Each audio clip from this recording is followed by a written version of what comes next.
إنه يعلم الجهر وما يخفى ونيسرك لليسرى فذكر إن نفعت الذكرى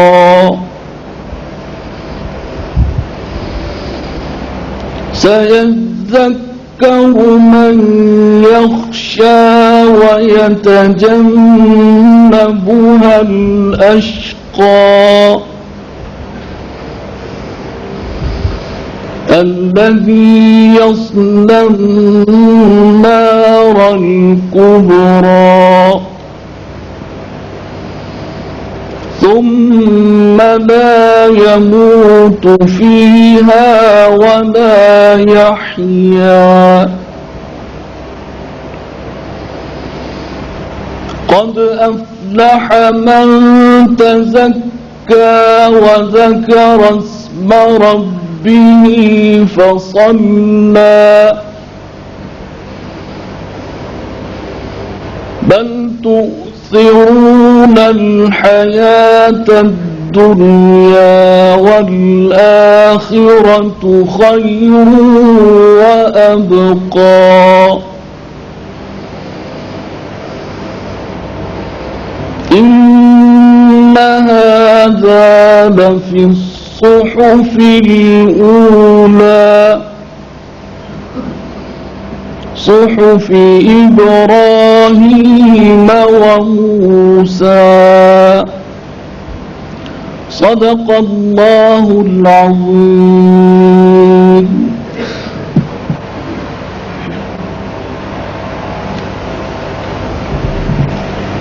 The general rubric under which Basit Bilal has been giving these lectures for the last 2 days is the modern man on the threshold of postmodernism between Nietzsche and Iqbal. He has been talking to us about the difference between modernism, which resulted from Renaissance, Reformation and rationalism, Cartesian rationalism of course, and then the changes which Western man is experiencing in its attitude. And many people, many philosophers, especially French and German philosophers, Derrida, Habermas, Gadamer, and some American philosophers, Paul Feyerabend, Richard Rorty, Gellner, English philosopher, they are now heading towards a new age, a new thinking in social sciences especially, and they call this phase the phase of postmodernism. And in fact, Dr. Basit Bilal has enlightened us about these two phases, but personally I think that these two phases, modernism and postmodernism, they crisscross, they coalesce into each other. There is no hard and fast boundary line between these two trends.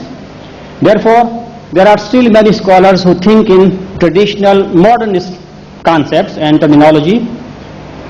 Yesterday, Basit Bilal talked about the plight of modern man, the vacuum of meaning and purpose, and the consequent alienation which he is experiencing. Especially modernization and technology has brought meaninglessness and lack of meaning and purpose in life. His lectures invite us to step outside our current Western outlook.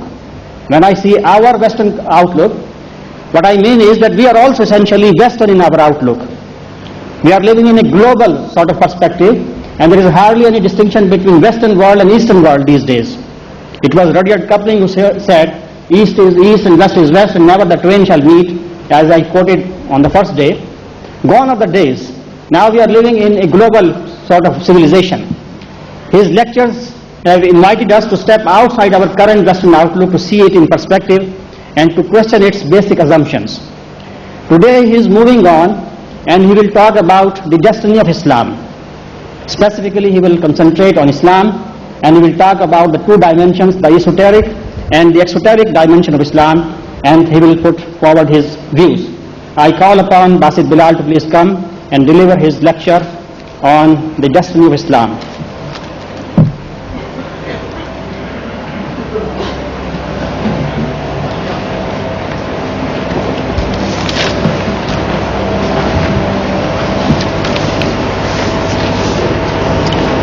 أعوذ بالله من الشيطان الرجيم بسم الله الرحمن الرحيم الحمد لله رب العالمين والصلاة والسلام على رسوله الكريم أشهد أن لا إله إلا الله وحده لا شريك له وأشهد أن محمدا عبده ورسوله لا نبي بعده الحمد لله الذي هدانا لهذا وما كنا لنهتدي لولا أن هدانا الله وقال الله تعالى في سورة الصف أعوذ بالله من الشيطان الرجيم يريدون ليطفئوا نور الله بأفواههم والله متم نوره ولو كره الكافرون هو الذي أرسل رسوله بالهدى ودين الحق ليظهره على الدين كله ولو كره المشركون صدق الله العظيم. I seek refuge in Allah from Satan the accursed. I begin with the name of Allah, the most beneficent, the most merciful. All praise and glory is due to Allah Ta'ala, and may the peace and blessings of Allah Ta'ala be upon His and our beloved Rasul Muhammad sallallahu alayhi wasallam. I bear witness that there is no one worthy of obedience or worship except Allah subhanahu wa ta'ala. And with equal conviction and certainty, I bear witness that Muhammad ibn Abdullah from the tribe of the Quraysh, from the clan of the Banu Hashim, is the last human being to whom any divine revelation of any kind will be sent until the end of time. All praise and glory is due to Allah Ta'ala, who has guided us to this destination. For verily we could not have guided ourselves had it not been for the guidance of Allah Ta'ala. Respected audience, Honorable President Dr. Alvi, my host Dr. Absar, and my esteemed teacher Dr. Israr Ahmed, I greet you with the universal greetings of Islam, the greetings of Ahl Jannah. Assalamu alaikum wa rahmatullahi wa barakatuh. You have been kind enough to have come these 3 days to come and listen to me. I think you have listened to more than you should have. I have spoken more than I should have. So today, what I will do is that my lecture today will be the shortest, to give you the opportunity to put your questions to me. The topic is the destiny of Islam. What is the destiny of Islam? In the context of our discussions over the past 2 days,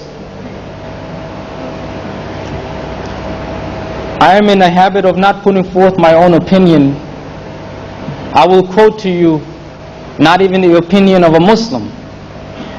I will quote to you the opinion of a kafir, a non-Muslim, regarding the destiny of Islam. In an article published in The Economist about 2 years ago, the author, Brian Beedham, discussed the interaction or the conflict or the encounter between Islam and the West. It was about an 18-page article, and on the last page he gave his concluding remarks. And this is what he said about the future of Islam, about the destiny of Islam.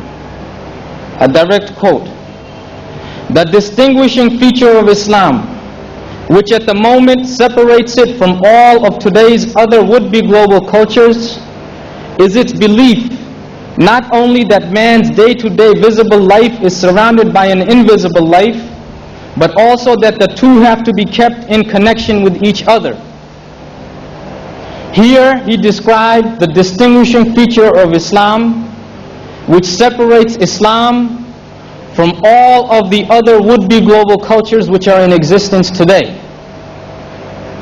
And he goes on to say that it is the destiny of Islam that it will remind mankind about this invisible realm, about this invisible world which modern man has forgotten. Modern man has totally forgotten that an invisible realm of reality exists. On a philosophical level, and this is very important, on a philosophical level, it is the destiny of Islam to reacquaint modern man with this invisible realm. As a result, man will be reacquainted with Allah subhanahu wa ta'ala. And as a result of that, man will be reacquainted with his own humanity. Meaning that once man is reacquainted with the invisible realm, the process will begin when man comes to realize that he is more than an animal, he is more than a machine. But before Islam can fulfill this task of reacquainting modern man with the invisible world, it will have to move out of its modern phase and into its postmodern phase. In simpler words, Islam will have to undergo serious internal reform. What do we mean by this? What are the shortcomings of modern Islam? To be very blunt, the shortcomings of modern Islam are the exact same shortcomings as that of modern Western thought. As a reminder, regarding the shortcomings of modern Western thought, we said on the very first day, in our very first lecture, that the major defect, the major shortcoming in modern Western thought is its inability to take spirituality and metaphysics seriously. This is the major shortcoming of modern Western thought. And we went a step further. Not only is modern Western thought incapable of taking spirituality and metaphysics seriously, it is positively hostile to all spirituality, to all metaphysics, to all idealism. Under the direct influence of modern Western thought, modern Islam has also developed a hostile attitude towards metaphysics and spirituality. In order to illustrate this hostile attitude, we will return to that mental map which I ask you to make in your mind, the 3 versus 3. Scientism as epistemology has removed man's attention from God, away from God, totally to the created world. Secularism as sociology has totally moved man's attention from the soul of man to the body of man. And capitalism as ideology has totally shifted modern man's thought from the life hereafter to the life here and now. We stated that God, the soul of man, and the life hereafter, these are all metaphysical spiritual realities. But modern thought, modern Western thought, has shifted man's attention away from these metaphysical and spiritual realities towards the physical and visible reality, meaning God's creation, man's body, and the life here and now. If with a minor modification, we use the same chart, the same mental map, and look at modern Islam, obviously a Muslim cannot deny God. I mean, if you're a religious person, you can't deny God. But let us put it another way. The immanence of God, the immanence of Allah subhanahu wa ta'ala versus the transcendence of Allah subhanahu wa ta'ala. The soul of man versus the body of man, and life here and now, a life hereafter versus life here and now. If we look at modern Islamic thought, it emphasizes the transcendence of Allah Ta'ala to such a degree that the imminence of Allah Ta'ala is virtually forgotten. What do we mean by this? The imminence of Allah Ta'ala. The imminence of Allah Ta'ala meaning Allah Ta'ala is closer to man than his own jugular vein. Allah Ta'ala is al-Zahir. He is the manifest. Everything which happens, every single day, every moment of every single day, Allah Ta'ala is directly involved in that happening. This is the imminence of Allah Subhanahu wa Ta'ala. Whereas modern Islamic thought has moved away from these imminent attributes, and it has stressed the transcendent attributes. Modern Islamic thought emphasizes Allah Ta'ala as being the creator. In some distant past, He created this world, and in some distant future, He's going to judge this world. This is the concept which modern Islam has advanced of Allah Subhanahu wa Ta'ala. And some of the Western students of Islam, non-Muslim students, they have stated that this concept of Allah Subhanahu wa Ta'ala, it is very close to the theistic or the deistic concept of God in Western thought. They have seen the direct relationship. As far as the spirit of man and the soul of man versus the body of man, I will quote to you a direct quote from a communique issued by Hizb ut-Tahrir.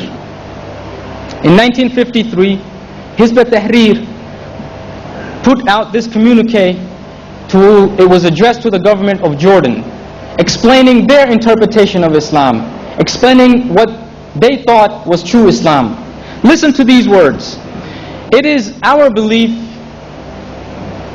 that man is made out of spirit and he's made out of dirt. Man is the soul of man and the body of man. These two things get together and you have a living human being. But look at what Hizb ut-Tahrir is saying. A direct quote: "As for man being composed of matter and spirit, it is absolutely false, because man and his actions are only matter. Spirituality is the cognizance that he is created by the Creator, and this awareness is outside the body of man.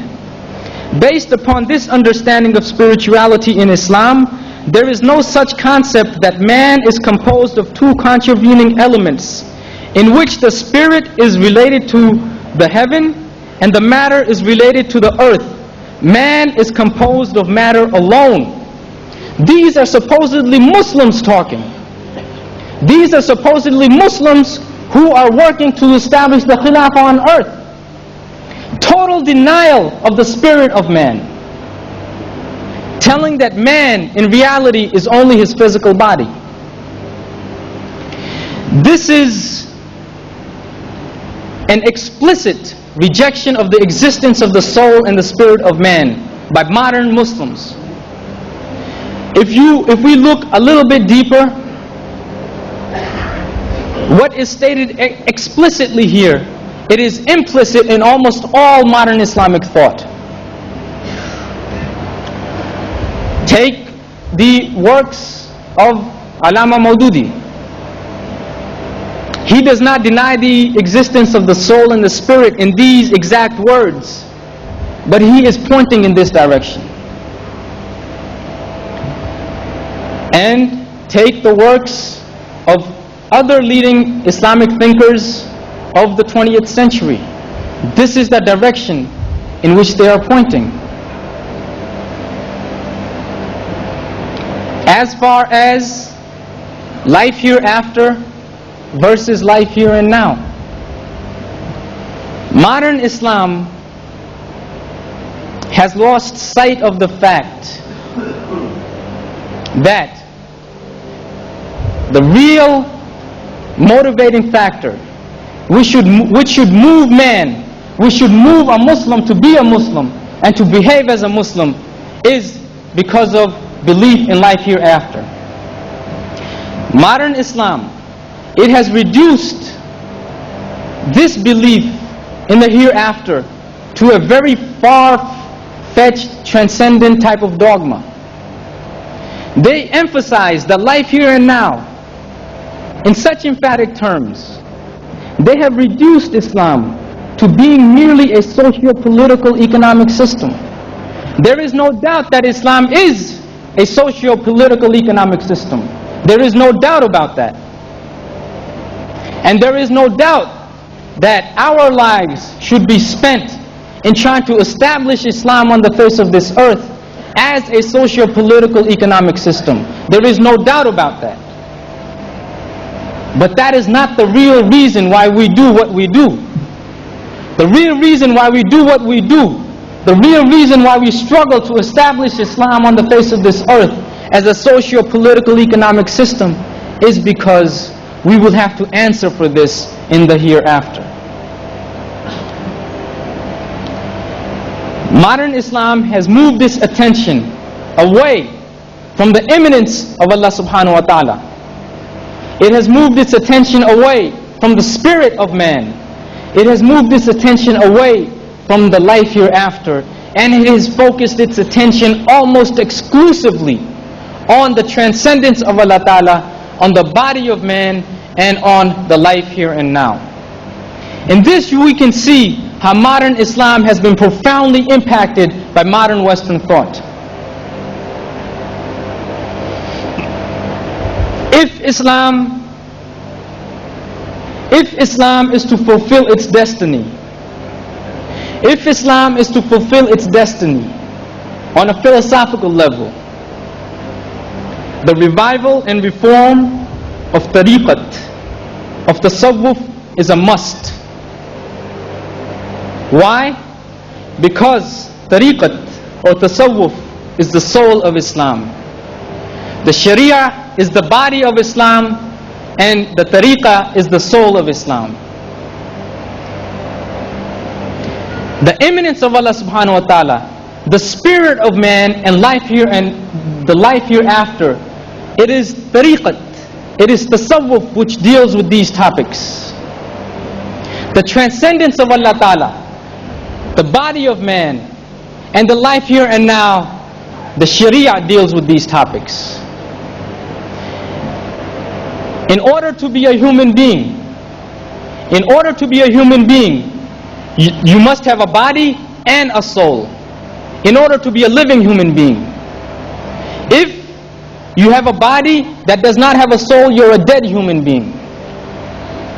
And if there's a soul without a body, I don't even think you can be defined as a human being. In the same way, in order for Islam to be Islam, in order for Islam to be Islam, the soul of Islam must come together with the body of Islam. Meaning that the Sharia of Islam has to be reunited with the tasawwuf or the tariqah of Islam.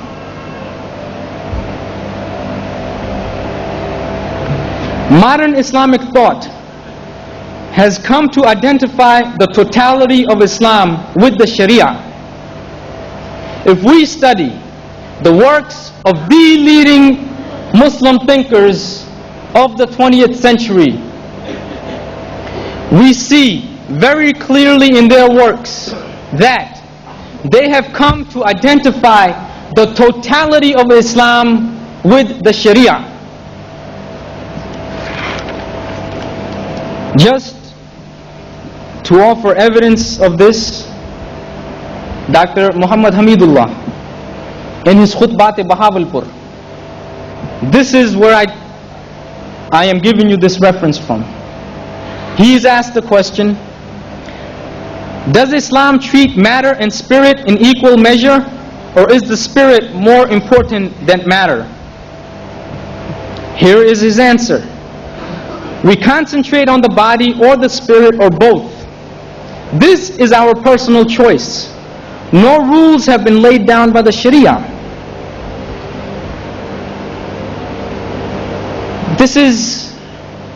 We see here how he has come to limit the definition of Islam with the Sharia alone. The Sharia is the law of Islam. of course it has nothing to say about the spirit. It has nothing to say about the spirit. There can be no doubt that a person cannot be a Muslim without adhering to the Sharia.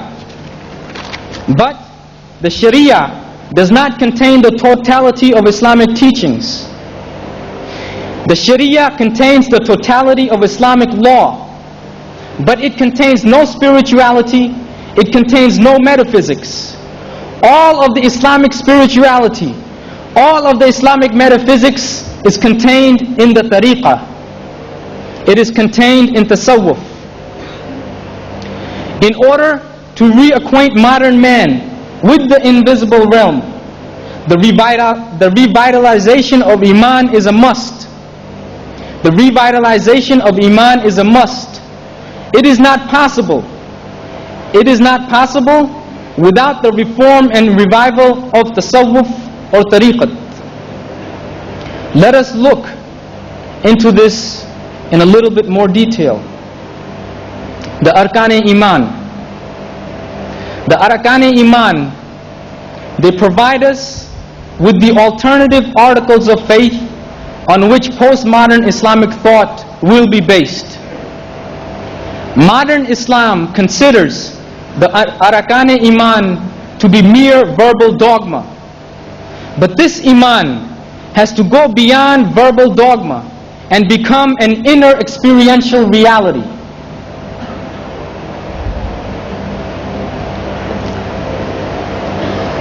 What do we mean by that? We stated that scientism as epistemology, this is the first article of faith of modern Western man. This has to be replaced with Iman Billah as the root of epistemology.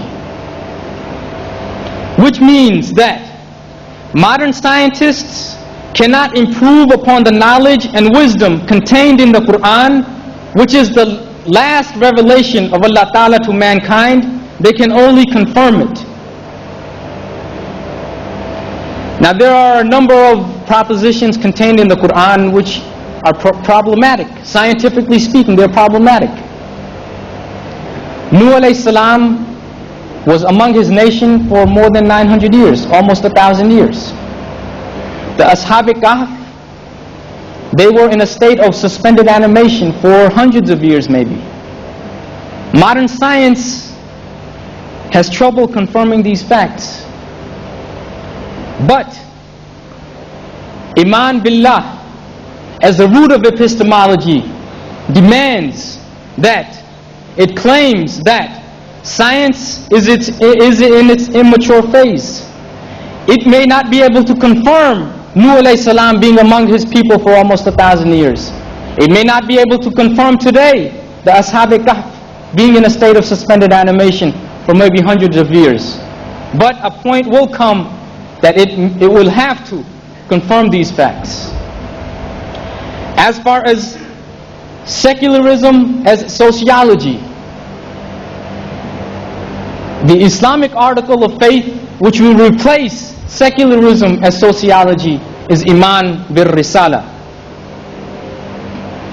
The social ideals and principles on which Muhammad sallallahu alaihi wasallam constructed his life, as well as the collective life of the community, cannot be improved upon by the social scientists today. It can only be confirmed by them. Iman bil Akhirah as the ideology, not capitalism as the ideology. We do what we do, we are what we are, because one day we will die. And one day after that we will be resurrected. And we will have to answer for our actions.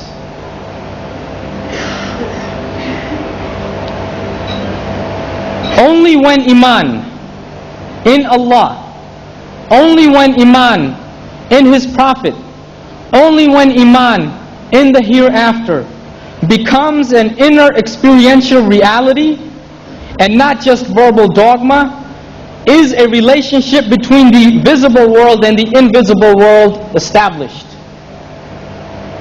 This is a fundamental prerequisite of establishing the relationship between the visible world and the invisible world. You can say 1,000 times that I believe in Allah, I believe in Rasul, and I believe in the hereafter. You can say that 1,000 times, but that is not going to help you establish the relationship between the visible world and the invisible world.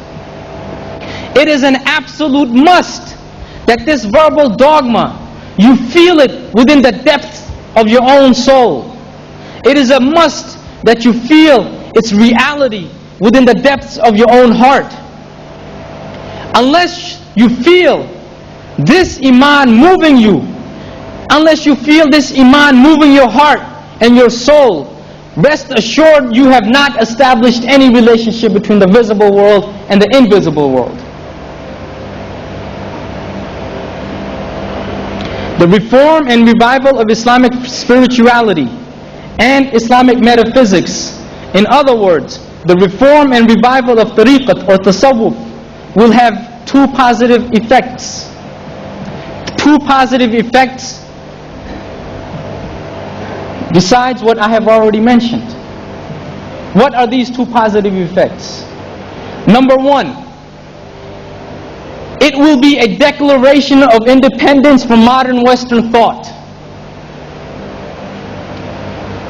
Modern Western thought has denied the importance of spirituality and metaphysics. And modern Islam, under the direct influence of modern Western thought, has also come to deny the importance of spirituality and metaphysics. Once tariqat and tasawwuf are reformed and revitalized, this will mean that the Muslim mind has escaped the influence of modern Western thought. It has declared its independence from modern Western thought. This is essential for the reform and revival of Islam as a whole. This will be the first positive effect. And the second positive effect, Islam will regain its inner source of dynamism, a balance between the Sharia and the Tariqah, a balance between the law and tasawwuf is the inner source of dynamism of Islam. If you emphasize the Sharia and neglect the Tariqah, you tend to go towards materialism. If you emphasize the Tariqah, if you emphasize tasawwuf and neglect the Sharia, you tend to go towards pantheism and popular occult religions. It is only when you maintain a balance between these two that you maintain the source of inner dynamism of Islam.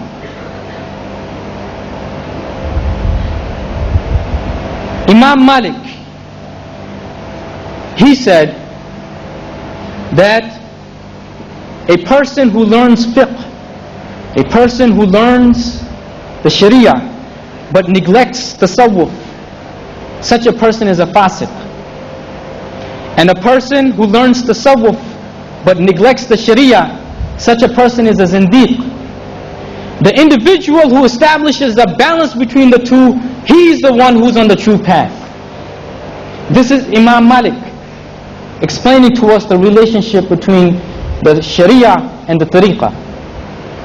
Imam Ibn Taymiyyah, a quote, a direct quote, a person possessing only the law, meaning the Sharia, without the inner truth, meaning the wisdom of the Tariqah, cannot be called truly a man of faith. A person possessed of the bare truth, which is in disagreement with the Sharia, cannot even be a Muslim. If we read the works of our great Salafs regarding what is the relationship between the Sharia and the Tariqah, we see that all of them emphasize this point, that Islam is Islam when a balance is maintained between the two.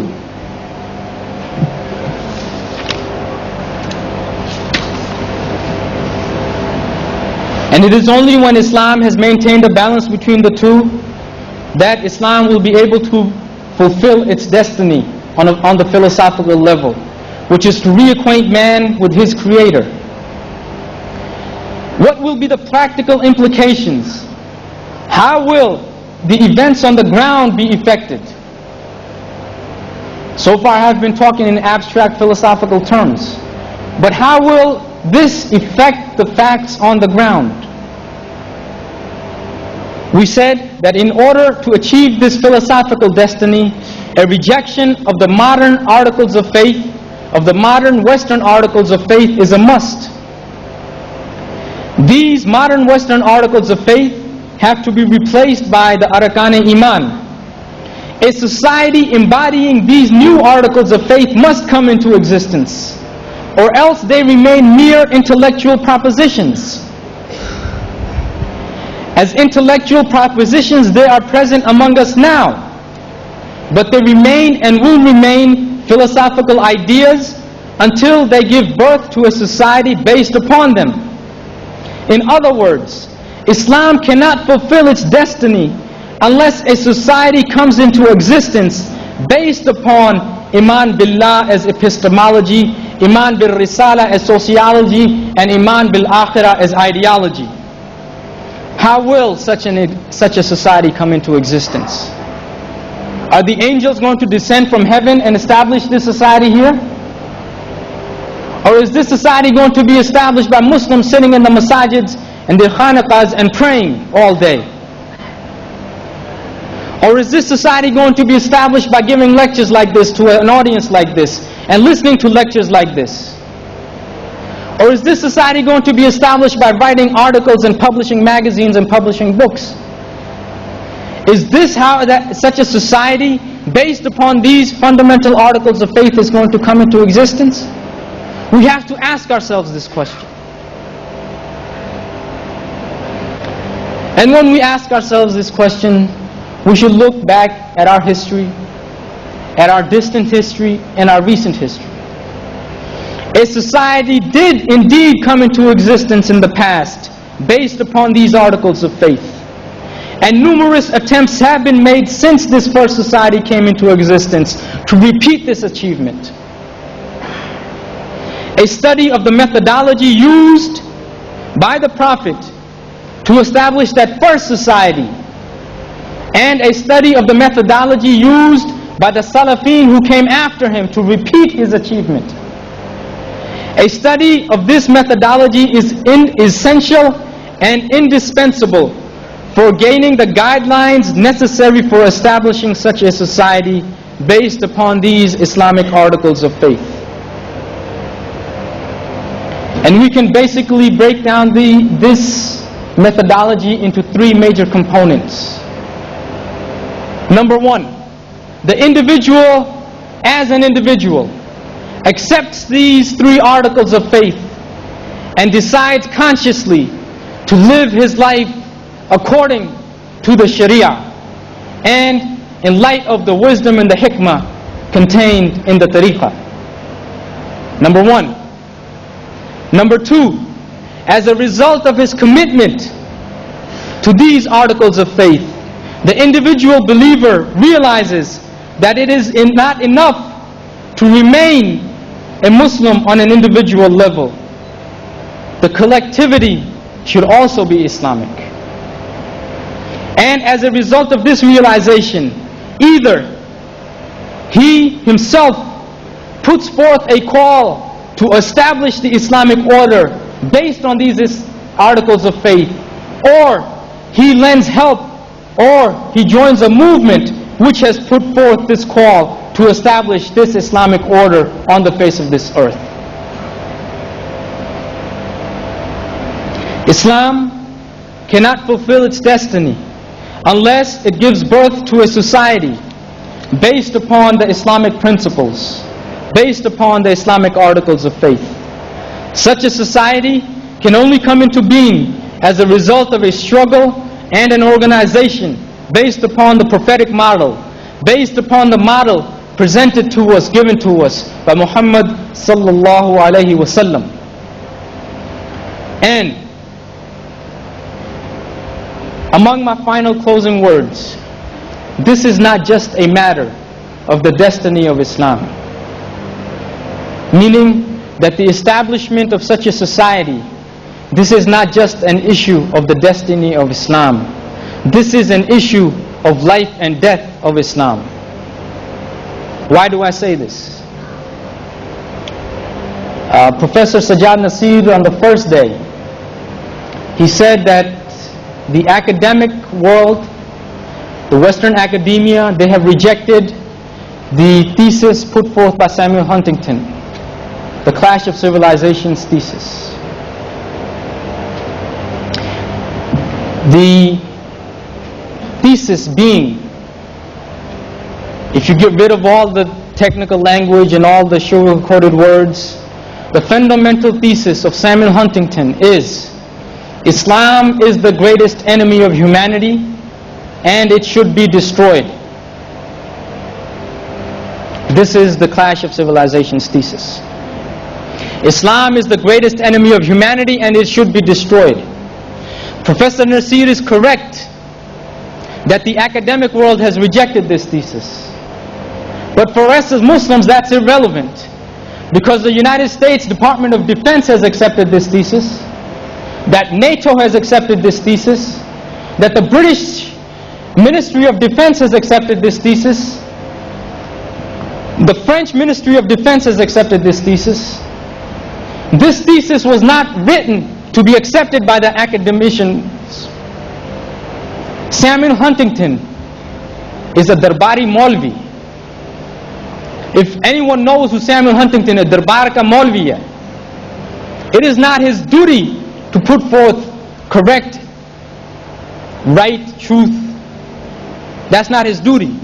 His duty is to put forth propositions which justify the actions of his government.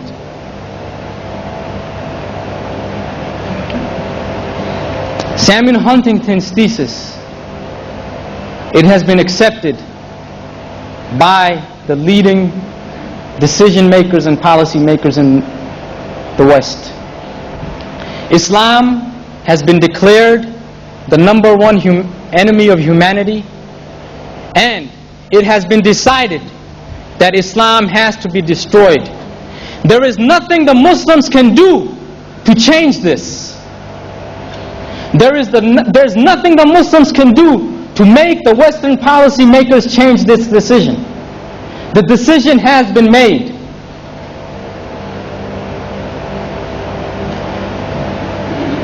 Samuel Huntington's thesis is a declaration of war upon Islam.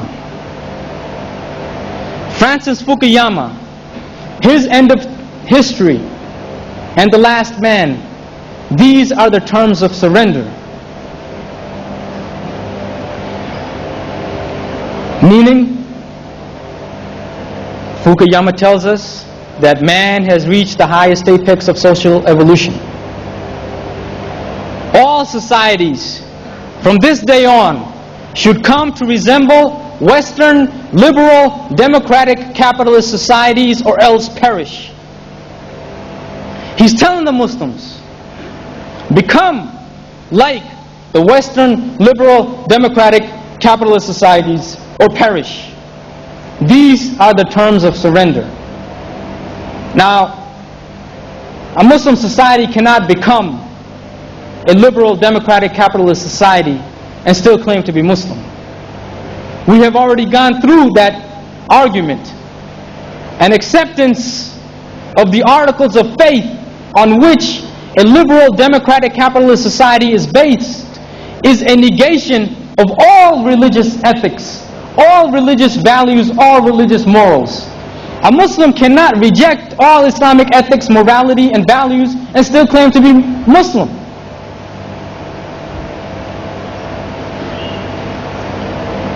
You see, when the Muslims, when they decided to invade a non-Muslim society, they offered the people three choices.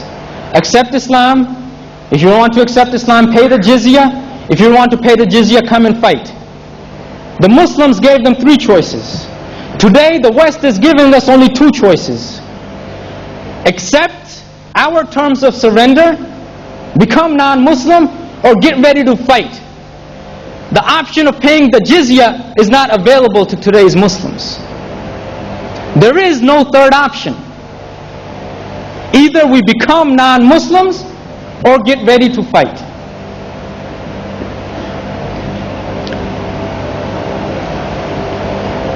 In this context, I will say what Allah has said in Surah As-Saff. And the unbelievers, they are dedicated to extinguishing the nur, the light of Allah Ta'ala.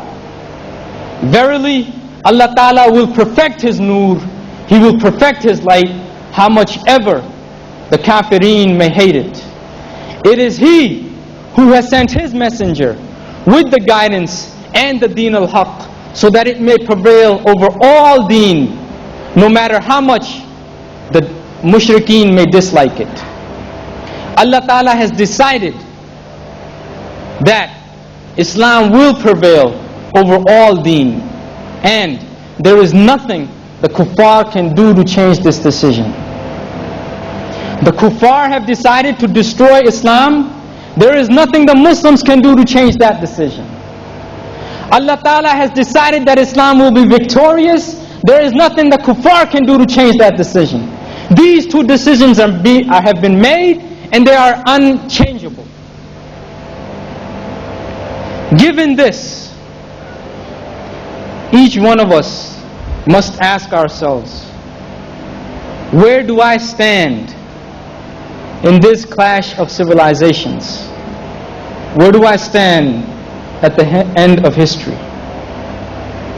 If the primary goal in life for any one of us is other than serving Islam, which in essence means completing the mission of Muhammad sallallahu alaihi wasallam, if for any one of us this is not the number one priority in our lives, rest assured you are wasting your life. Rest assured you are wasting your life, because whatever other goal it is you are working towards, you will fail. And if you want a concrete example of that, just look at the Muslims who are living in the West.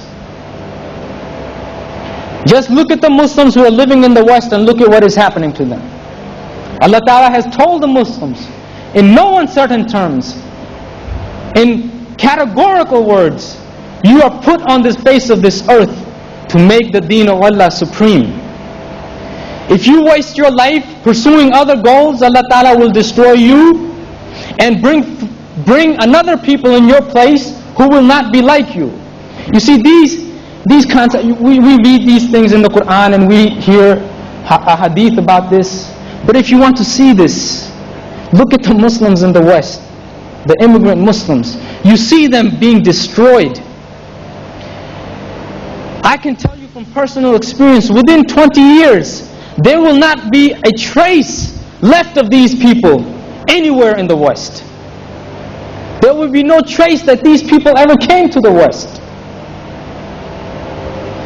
They are busy collecting, making money and buying stocks and getting their PhDs and MDs. This is what they're absorbed in. Allah Ta'ala is destroying them. Now, I shouldn't say Allah Ta'ala is destroying us, because I am also one of them. And who is He bringing in our place? The Afro-American Muslims, the most despised, the most lowly, the most hated segment of the American population, the most uneducated. Before 1960, these people were considered animals. It was supposedly scientifically proven that these black people are no better than apes. The vast majority of the Americans, this is what they thought about them. But we see these very same despised, lowly people being honored by Allah Ta'ala, being honored by Islam, taking up the flag of Islam and moving forward, taking the Islamic mission forward. So, we must, each one of us, ask ourselves this question: where do I stand at the end of history? where do I stand in this clash of civilizations? I have already taken up more time than I should have. In conclusion, I thank you for attending these lectures, and I thank Allah Ta'ala for giving me the opportunity of coming here and speaking to you. And I thank Allah Ta'ala that He has given me the ability and the strength. He has given this insignificant, ignorant creature of His the ability to come and speak in front of you. And anything good and right which I have said is from Allah Ta'ala and Allah Ta'ala alone, because He is the source of all that is good and true. Anything which is wrong and false which I have said, it is due to my own shortcomings and my own ignorance. Verily, I am full of such shortcomings and ignorance. وآخر الدعوانا أن الحمد لله رب العالمين. Thank you very much, Mr. Bilal Basit, for your extremely enlightening and iman-inspiring presentation. To me, at least, it is more than a presentation and lecture. It is rather like a testament, an expression of heartfelt conviction. Now, before we start our question and answer session, I would request the President for this session, Dr. Khalid Alvi, to please come and deliver his presidential remarks and comments. Dr. Khalid Alvi, Sahab.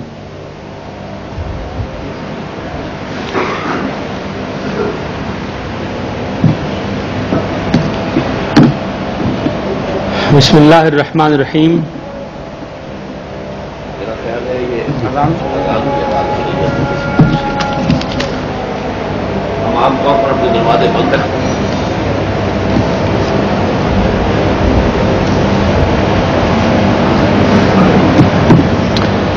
Bismillahir Rahmanir Rahim. Alhamdulillahi Rabbil Alameen. Wassalatu wassalamu ala Rasulihil Kareem wa ala alihi wa sahbihi ajma'in.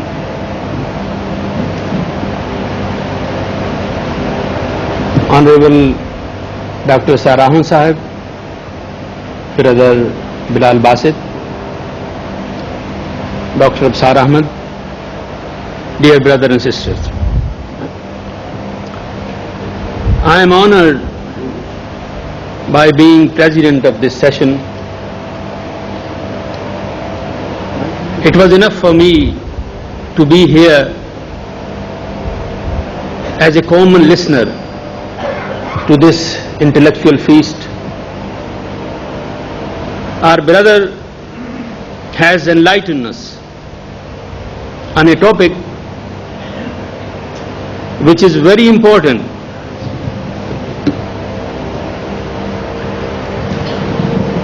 for our individual understanding of the prevailing situation in the Muslim world, and also Muslims' relationship with the modern West. Our learned speaker has enlightened us on three different aspects of this situation. His analysis of the Western thought,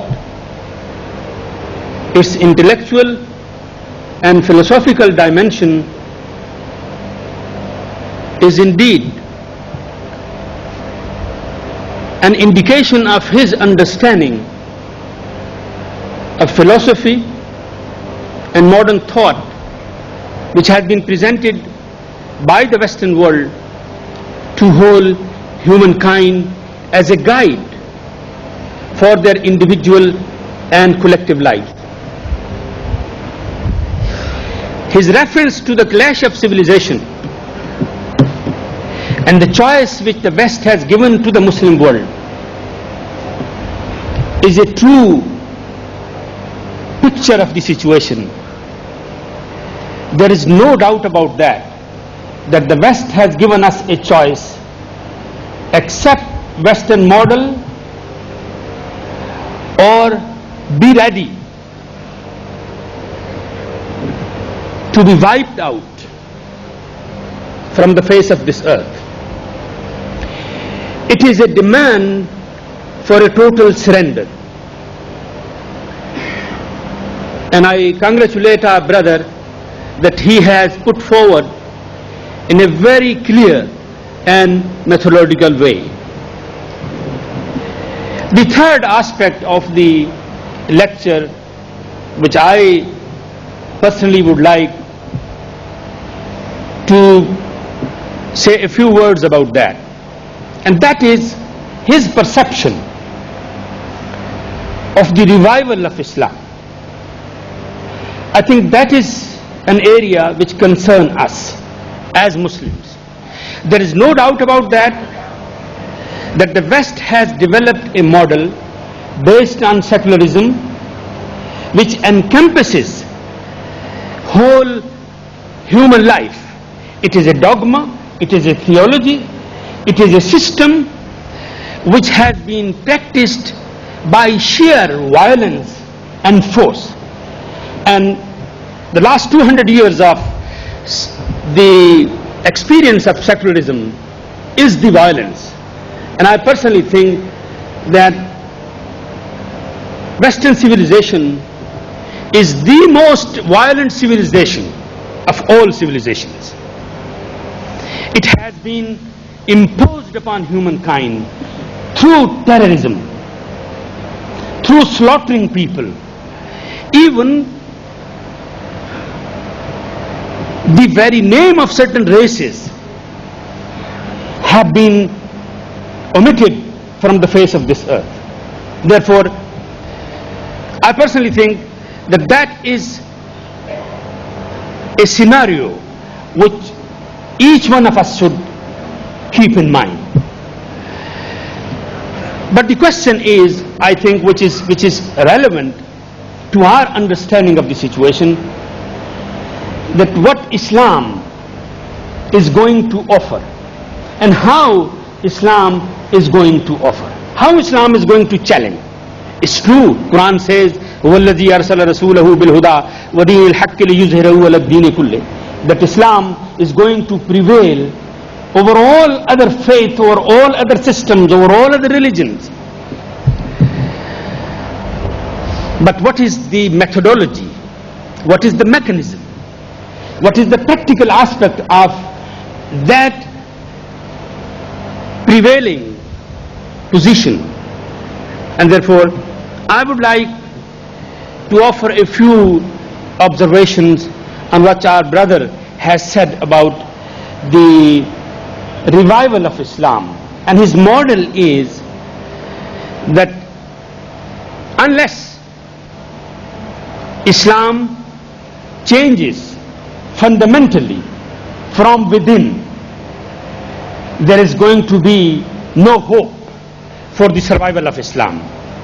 And he suggests that it is the combination of Sharia and Tariqah.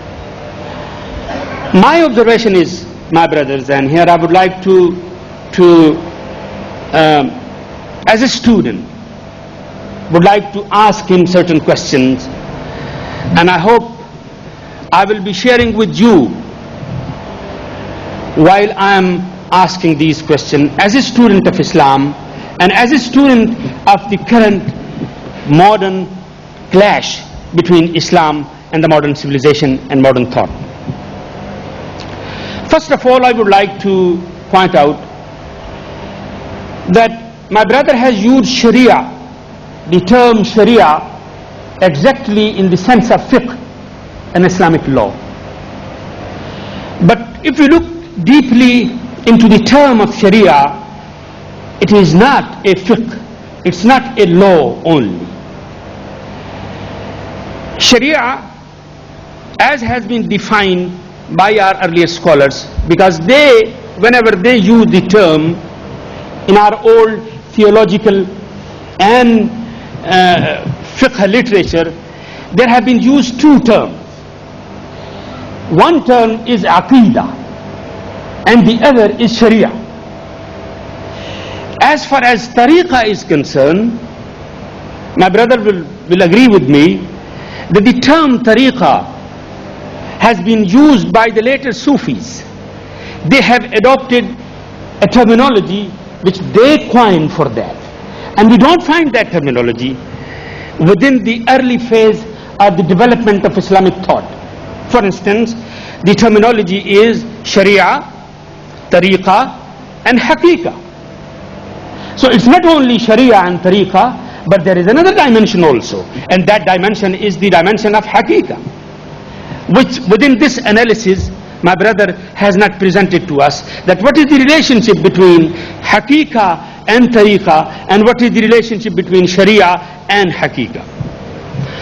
I would like to point out, my brothers and sisters, that Sharia is a practical aspect of implementation of Aqidah.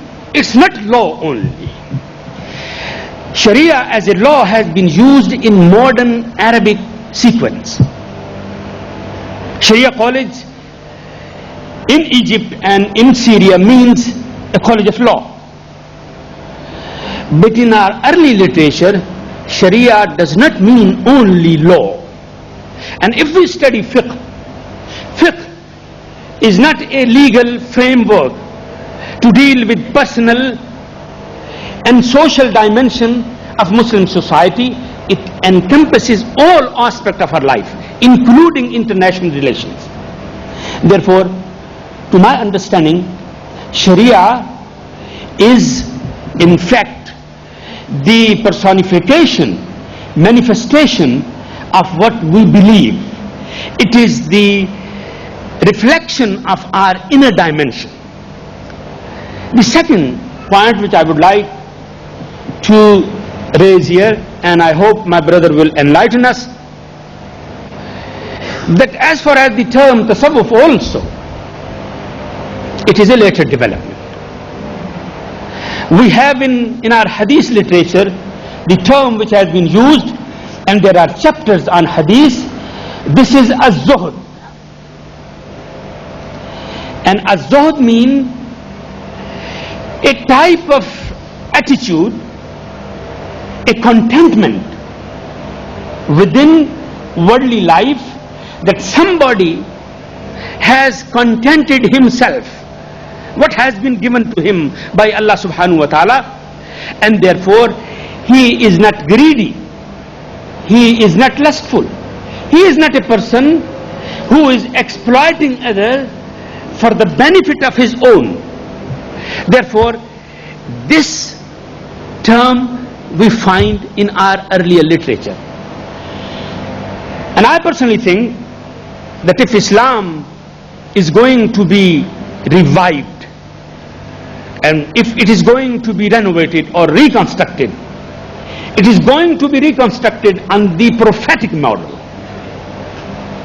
The prophetic model is the perfect model which is presented and was presented to humankind, a complete and perfect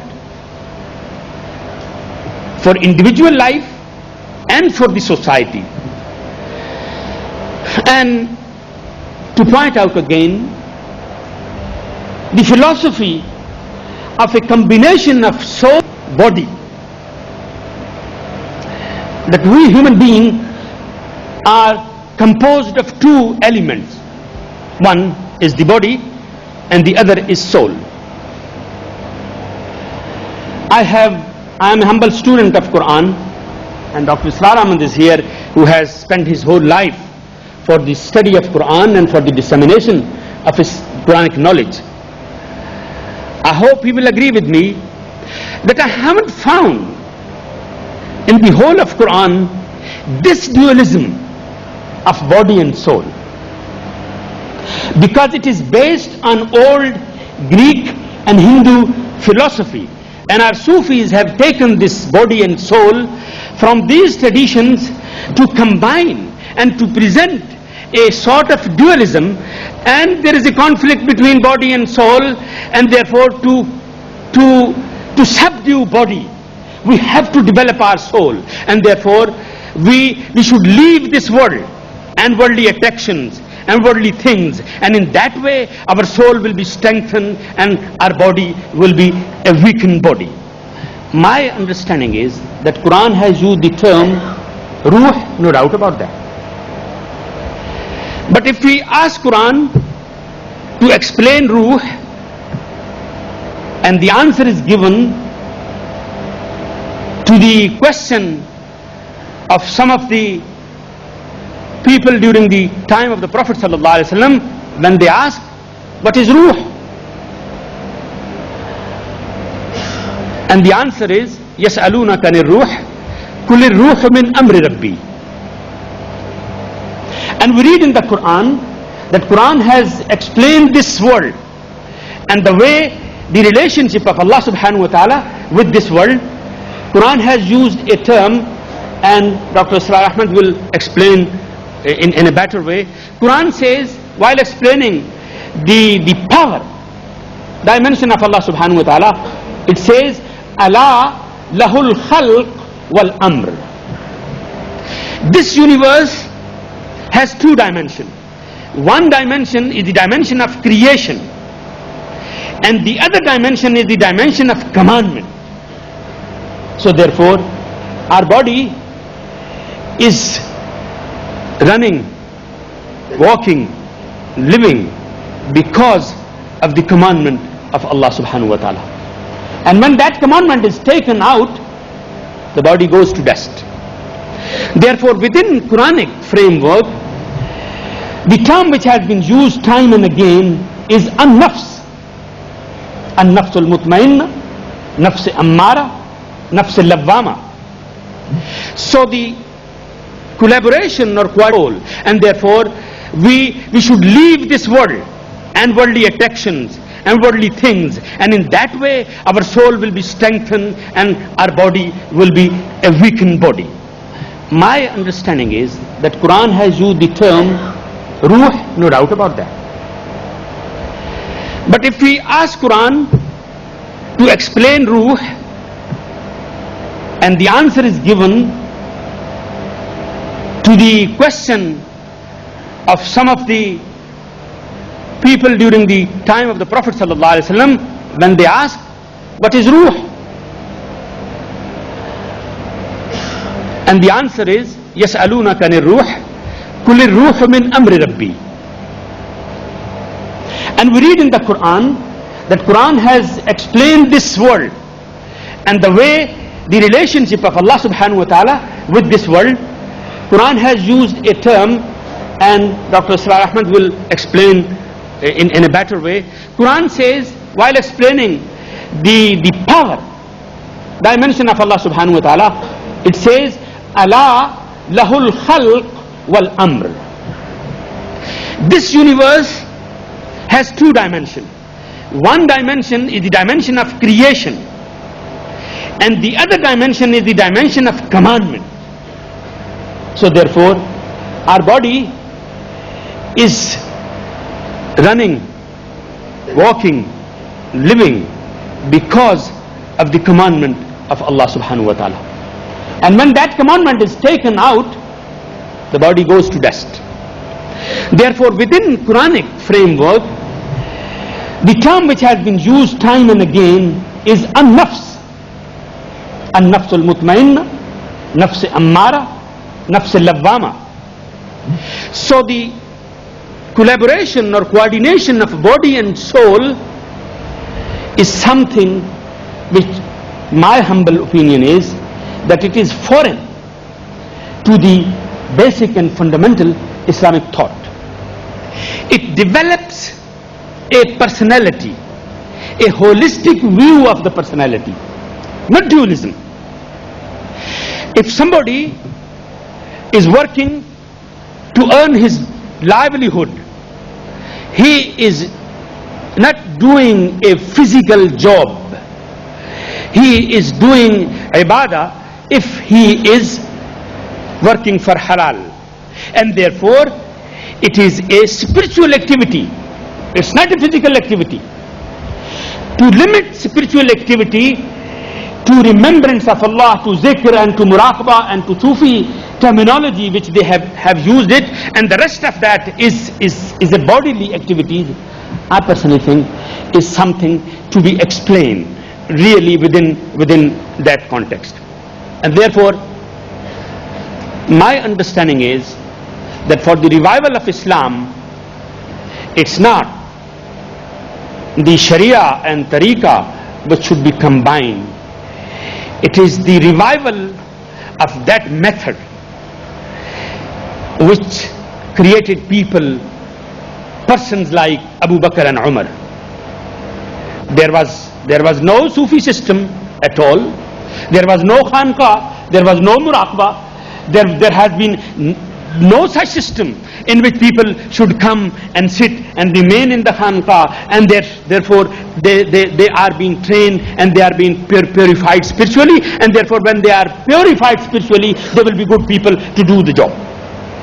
I personally think that the most important aspect of revival of Islam, which is this challenge, is how we are going to establish Islamic values in individuals and in the society, and therefore socio-economic system, socio-political system is important.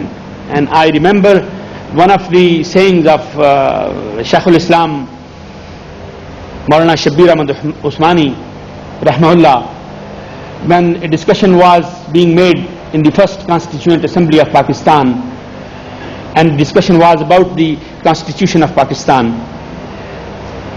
It was Liaquat Ali Khan or somebody else who said, Maulana, you want that the Maulvis should control the government and yet they should be in the chair ruling Pakistan? You want to be ruler of Pakistan? And Shaykh al-Islam Maulana Shabbir Ahmad Usmani rahmahullah said, no. We don't want that Maulvi should rule. We only want this much, that our ruler should be some sort of Maulvis. There should be a change within them.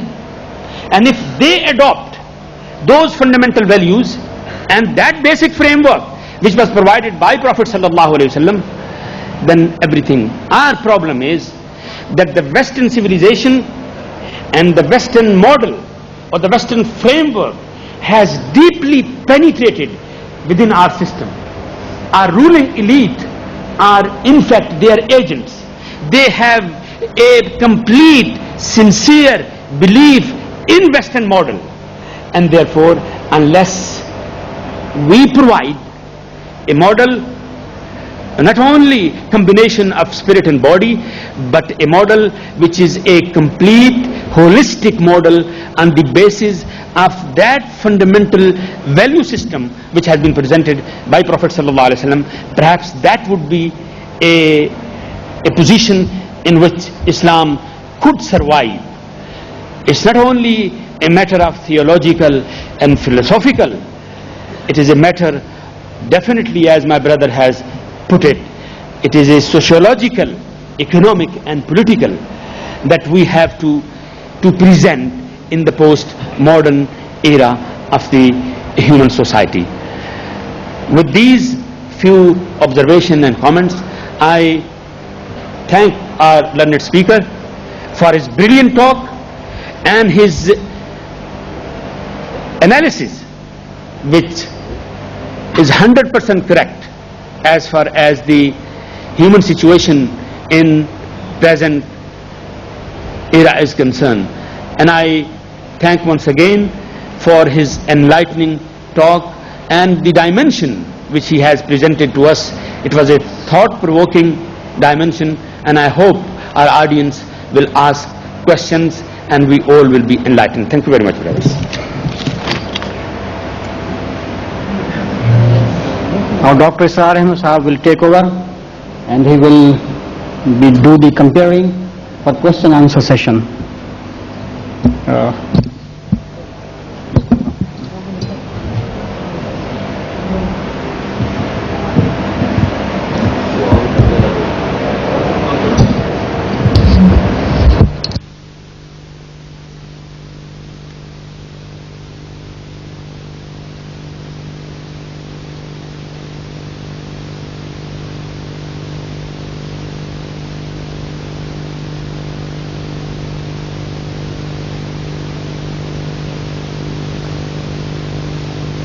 जरूरियात जमीन से पूरी होती है, क्योंकि ये मिट्टी से बना है, जबकि रूह क्योंकि अल्लाह की तरफ से आई है اور اس کی غذا بھی آسمان سے نازل کی گئی ہے، یعنی قرآن مجید. آپ اکثر یہ کہتے ہیں کہ ایمان پیدا ہوگا، شعوری ایمان، اور روح کو تازگی ملے گی تو صرف قرآن سے، روح کو غذا صرف قرآن سے، جبکہ باسط بلال صاحب نے تصوف کو روح کی غذا قرار دیا ہے.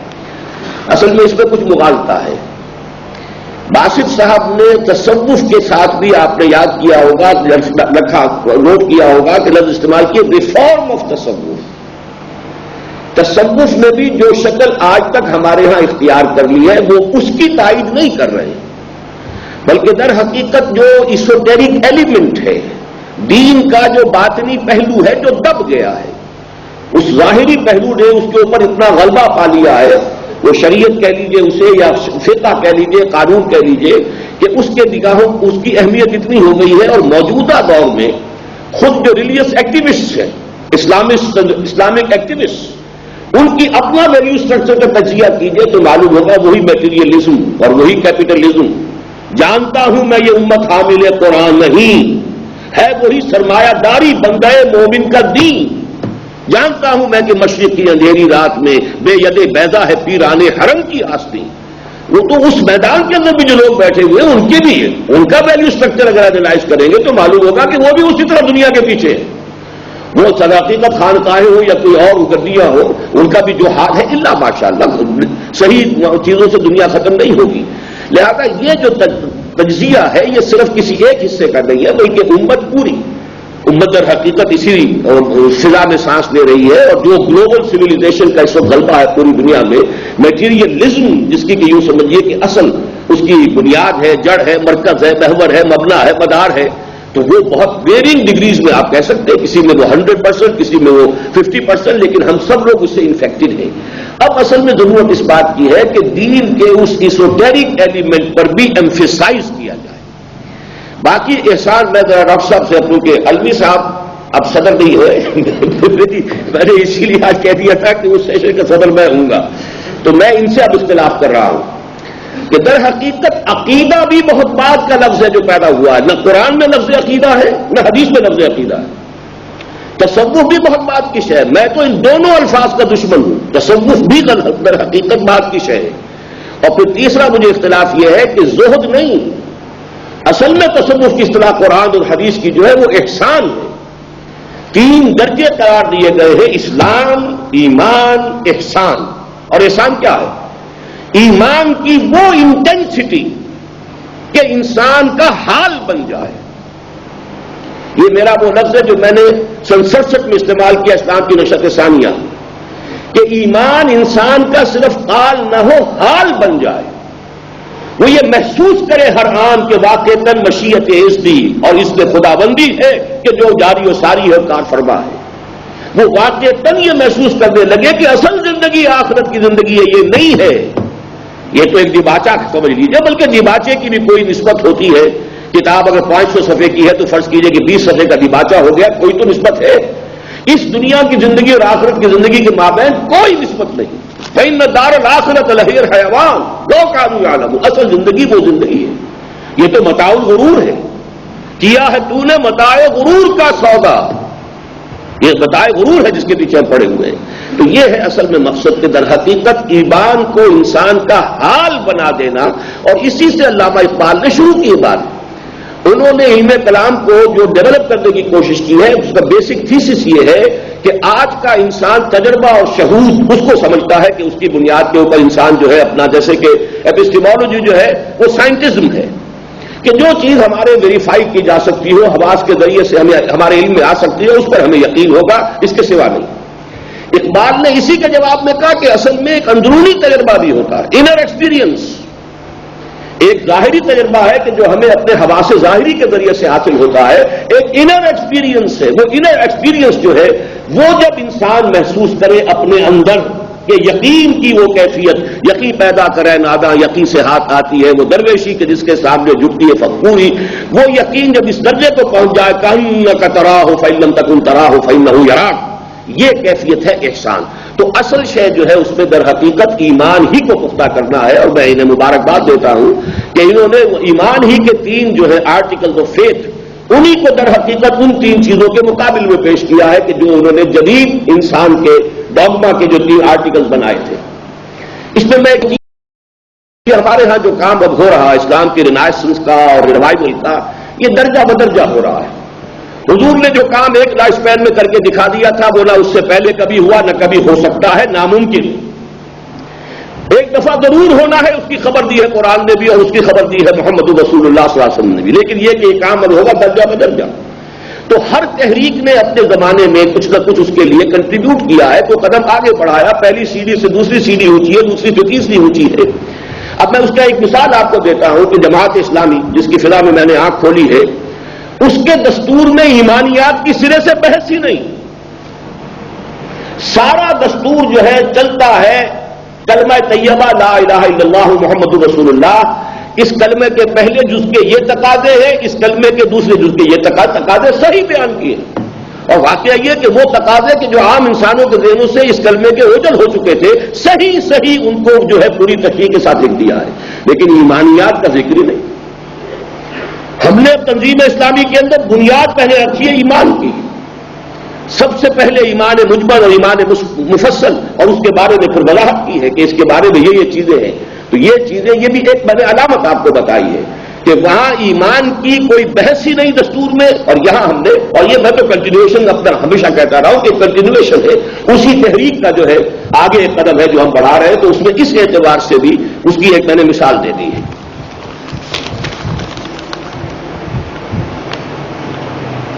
یہ محمد فیصل صاحب نے بھی وہی تصوف اور طریقت اور اس میں جو خانقاہی نظام ہے، تو میں چونکہ عرض کر چکا ہوں کہ اس معاملے کے اندر آپ ان کی اس بات کو اس معنی میں نہ لیجئے کہ اس سے مراد یہ موجودہ طریقے یا سلاسل یا ان کی میتھڈالوجیز، بلکہ ریفارم۔ اور یہاں بھی ایک بات میں کوٹ کر دوں کہ علامہ اقبال نے خود کہا ہے کہ اب ایک نئے تصوف کی ضرورت ہے۔ ان کے الفاظ جن حضرات نے لیکچرز پڑھے ہیں، انہوں نے کہا جس قدر ریگرس ایکسرسائزز پہلے صوفیاء کرواتے تھے، آج کا انسان اس کا متحمل ہی نہیں۔ 40 برس جو ہے کسی صحرا کے اندر اور کہیں جنگلات کے اندر وہ چکر لگاتے رہے ہیں، غور و فکر کرتے رہے ہیں، اور یہ کرتے رہے ہیں، وہ کرتے رہے ہیں۔ آج کا انسان جو ہے وہ اتنا کمزور ہو چکا ہے کہ اس قسم کی ریگرس ایکسرسائزز کا متحمل ہو ہی نہیں سکتا، لہذا مقصد کو پیش نظر رہنا چاہیے کہ ایمان انسان کا حال بن جائے، لیکن اس کے لیے آپ کو کوئی نئے طریقے اختیار کرنے پڑیں گے، اگرچہ علامہ اقبال نے قطعاً اس کی طرف وضاحت نہیں کی کہ وہ نیا طریقہ کیا ہے۔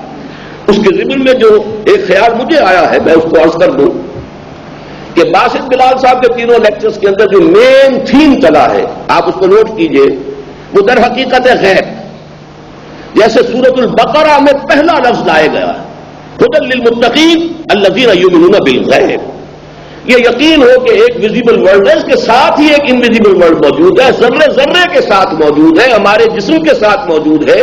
یہ انویزیبل ورلڈ جو ہے یہ کوئی beyond and beyond and beyond نہیں ہے، بلکہ اس ویزیبل ورلڈ کے ساتھ ہی انویزیبل اس کا ایک ڈائمنشن ہے۔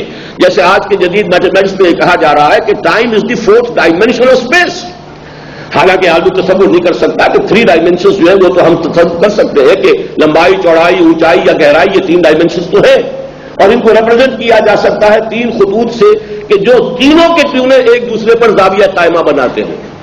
اب میتھمیٹکس یہ کہتی ہے چوتھا خط بھی ہے جو تینوں پر زاویہ قائمہ بناتا ہے، کیسے بنائے گا؟ ناممکن ہے۔ 2 پر زاویہ قائمہ بنائے گا اور تیسرے کے ساتھ تو 180 ڈگری کا اس کا بنے گا، زاویہ اسٹریٹ لائن میں جائے گا، لیکن کہتے کہ ہے میتھمیٹکس پروف کا بھی یہ کہ ہے۔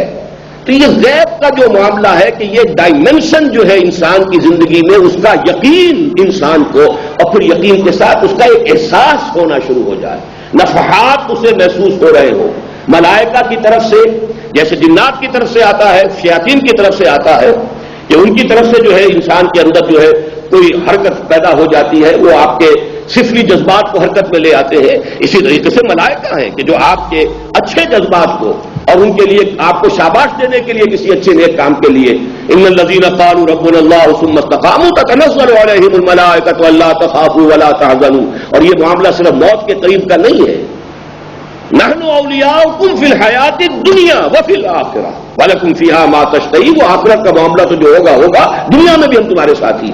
تو اصل میں اس غیب کا معاملہ آج سے 200 برس یا 100 برس پہلے اس پر یقین کرنے کے لیے جتنی مشقت کی ضرورت تھی انسان کو، آج سائنس نے خود انسان کو غیب کی سٹیج پر لا کے کھڑا کر دیا ہے۔ آج تو ہم ماننے پر مجبور ہیں کہ کوئی شے اگر ویلوسٹی آف ساؤنڈ کے ساتھ اگر وہ چلے گی، ویلوسٹی آف لائٹ کے ساتھ، اس کے لیے وقت نہیں گزرے گا، عقل میں آئے نہ آئے، لیکن یہ کہ مانیں گے آپ. آج سے اصل شے ایمان. تو ایمان کے ڈیپتھ کے لیے جس قدر ریگرس ایکسرسائزز پہلے ضروری تھی، اب اتنی ریگرس ایکسرسائزز کی ضرورت نہیں ہے. البتہ قرآن میں غوطہ زنی اور قرآن کی حکمت سے بہرور ہونے کے لیے کوشش کرنا، یہ ہے کہ جو اس کا قائم مقام بن جائے گا.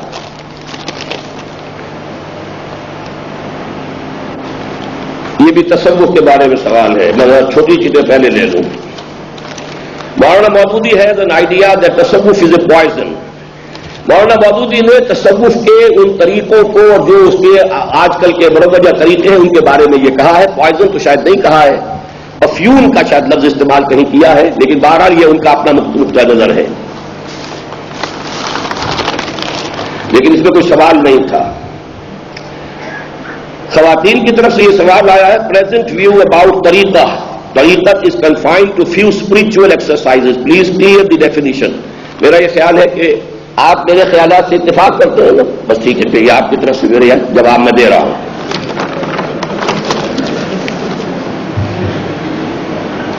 What important steps should be taken towards the perfectionism of man, انسان کامل as an individual. یقین، ایمان حال بن جائے، اس کے سوا کوئی طریقہ نہیں. In contrast to capitalism and scientism, secularism has not been challenged in the West. Why? What place does the Quran hold in creating the balance between the esoteric and exoteric aspects of Islam? تھوڑی سی محنت تم بھی کرو بھائی، چلو. اس کا پہلا سوال کا جواب تم خود دو.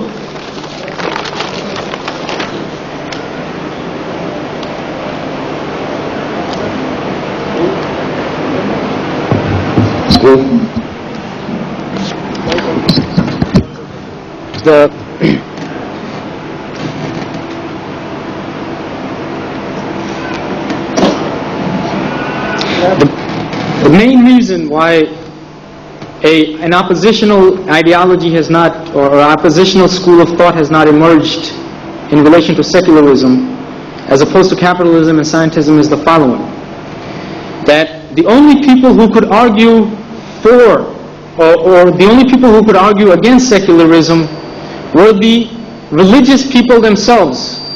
And in Western Europe at the time when this debate was taking place, that meant the Catholic Church itself.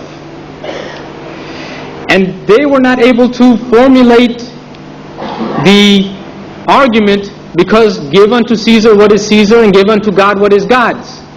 That secularism, the seeds of secularism are almost inherent in Catholic thought.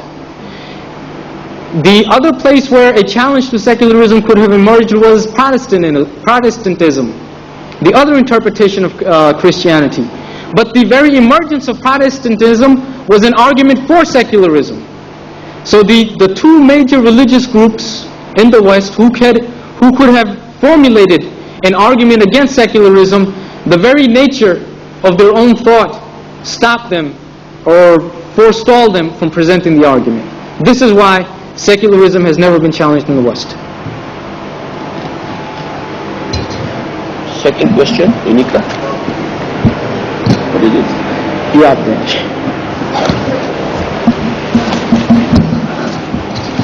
Was Hitler the Superman of Nietzsche? میرا یہ خیال ہے کہ جب کل یہ واضح طور پر بات کہہ چکے ہیں تو یہ تو کہہ سکتے ہیں آپ کہ ہٹلر جو ہے جیسے کہ کسی چیز کی ابتدائی سٹیجز ہوتی ہیں ان میں سے ایک وہ بھی تھا، لیکن اصل میں بات صحیح کہی ہے انہوں نے. میں یہ سمجھتا ہوں کہ احادیث نبویہ کے ساتھ ان کی پوری پریزنٹیشن جو ہے پوری طرح ہم آہنگ ہے، قرآن مجید کی روح کے ساتھ، قرآن مجید کی تعلیمات کے ساتھ، احادیث نبویہ کے ساتھ. کیونکہ دجال کے بارے میں جو حدیثیں آئی ہیں، کوئی نبی ایسا نہیں گزرا جس نے دجال کے فتنے سے خبردار نہ کیا ہو. اور اے مسلمانوں، میں تمہیں خبردار کر رہا ہوں، وہ دجال کا فتنہ جو ہے، دجال اکبر، جب وہ ایک پرسونیفائڈ شکل میں آئے گا وہ ایک انسان ہوگا، لیکن یہ تہذیب بحیثیت مجموعی دجالی تہذیب ہے، جس کے کہ وہ 3 آرٹیکلز آف فیتھ جو انہوں نے بیان کیے ہیں. لیکن اس کی اصل جو ہے مینیفیسٹیشن ٹوٹل اور کمپلیٹ وہ دجال ہے، جس کا ذکر احادیث نبویہ میں موجود ہے. What place does the Quran hold in creating the balance between the esoteric and the exoteric aspects? ایمان اور عمل. ایمان کو اگر ہم صرف ایک عقیدے کی شکل دے دیں گے تو وہ ڈوگما بن گیا. عقیدہ از ڈوگما. ایمان جب انسان کا حال بنتا ہے تب وہ ایمان بنتا ہے، تب وہ یقین کی شکل اختیار کرتا ہے. اس کے ساتھ عمل، یہ دونوں مل کر جو ہے ایسوٹیرک اور ایکسوٹیرک ایلیمنٹس کا بیلنس پیدا ہوتا ہے، اور یہی بیلنس ہے کہ جو ہمارے ہاں نہیں رہا. جیسے کہ شریعت کے بارے میں ڈاکٹر صاحب نے فرمایا، اصل میں لفظ شریعت بھی قرآن مجید میں اس معنی میں نہیں آیا. لِكُلٍّ جَعَلْنَا مِنْكُمْ شِرْعَةً وَمِنْهَاجًا. شریعہ کا لفظ بھی آیا ہے، لیکن طریقہ کا لفظ بھی موجود ہے قرآن مجید میں. وَأَنْ لَوِ اسْتَقَامُوا وَالطَّرِيقَةِ لَاسْقَيْنَاكُمْ مَاءً غَدَقًا. یہ سورہ جن کے اندر آیا ہے. تو شریعت اور طریقت اس حد تک ڈیفائن کر لینے میں کوئی حرج نہیں ہے کہ دین کی تعلیم کا ایک ظاہری پہلو ہے، فقہ اس سے بحث کرتی ہے، اور شریعت عام طور پر اس کو سمجھا گیا ہے. رفتہ رفتہ یہ چیزیں تقسیم ہو گئی ہیں. جہاں تک حضور کا دور ہے صحیح فرما رہے ہیں کہ وہاں یہ تقسیم نہیں تھی. ہولسٹک پورا انسان جو ہے اس کے اندر وہ باطن اور اس کا ظاہر اور اس کا عمل جو ہے وہ دونوں مل کر ایک انتہائی بیلنس فارم میں اور ایک انڈیوائڈڈ شخصیت جو ہے وہ حضور صلی اللہ علیہ وسلم کی تربیت سے وجود میں آئی ہے، لیکن بعد میں نہیں رہا. اب ایمفیسس ہو گیا، اور جب اسلام ایک ریاست کی شکل اختیار کر گیا تو فطری طور پر قانون کی اب زیادہ ضرورت ہے. مقدمات کے فیصلے ہونے ہیں، کسی کے بارے میں فیصلہ کرنا ہے، یہ روزہ اب رہ گیا کہ نہیں رہ گیا، ٹوٹ گیا، اس کا کوئی کفارہ دینا ہوگا نہیں دینا ہوگا، فلاں حرکت جو ہے میں اپنی بیوی کے ساتھ اس حد تک کر بیٹھا ہوں، اب بلا روزہ رہ گیا کہ نہیں رہ گیا. یہ ساری چیزیں جو ہے، اور قانون میں کون شخص ہے جسے مسلمان قرار دیا جائے گا، اس کے لیے عقیدہ بھی معین کرنا پڑا کہ کم سے کم یہ باتیں ایمان کا، عقیدہ ایمان کا ظاہری پہلو ہے، ایمان نہیں ہے. ایمان کا ایک ظاہری اور ایک منطقی اصطلاحات کے اندر اس حقیقت کو بیان کرنے کی کوشش عقیدہ کہلاتا ہے. تو اس اعتبار سے سمجھ لیجئے کہ طریقت اور شریعت یہ دونوں ہمارے دین کے لازمی جز ہیں، لیکن ان کے اندر جو علیحدہ علیحدہ کلاسیفیکیشن ہو گئی اور ہر ایک نے انڈیویجولی اپنے راستے علیحدہ کر لیے ہیں، وہ چیز ہے کہ جس نے وہ ساری سنویت پیدا کی ہے. ایسا ہی سوال یہ مختار سلیم صاحب کا بھی ہے. Spreading Islam has become a dogma and a glitch. Glitch کیا مطلب؟ نعرہ. One methodology has been followed by Tablighi Jamaat for a number of years, which I personally find quite ineffective. Any society which has flourished and sustained has one common denominator, cultivating scholarship and learning, science and technology. What do you think? Why Muslims cannot cultivate scholarship, which I think would be an effective way to spread Islam? ہمت کرو.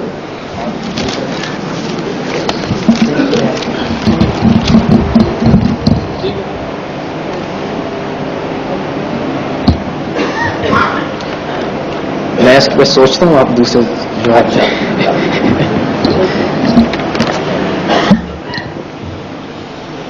رفیق اختر صاحب, what is your mean by تصوف, what is your meaning, یا what do you mean by, یہ چشتیہ قادریہ کون سا ہے, میں اس کے بارے میں بیان کر چکا ہوں.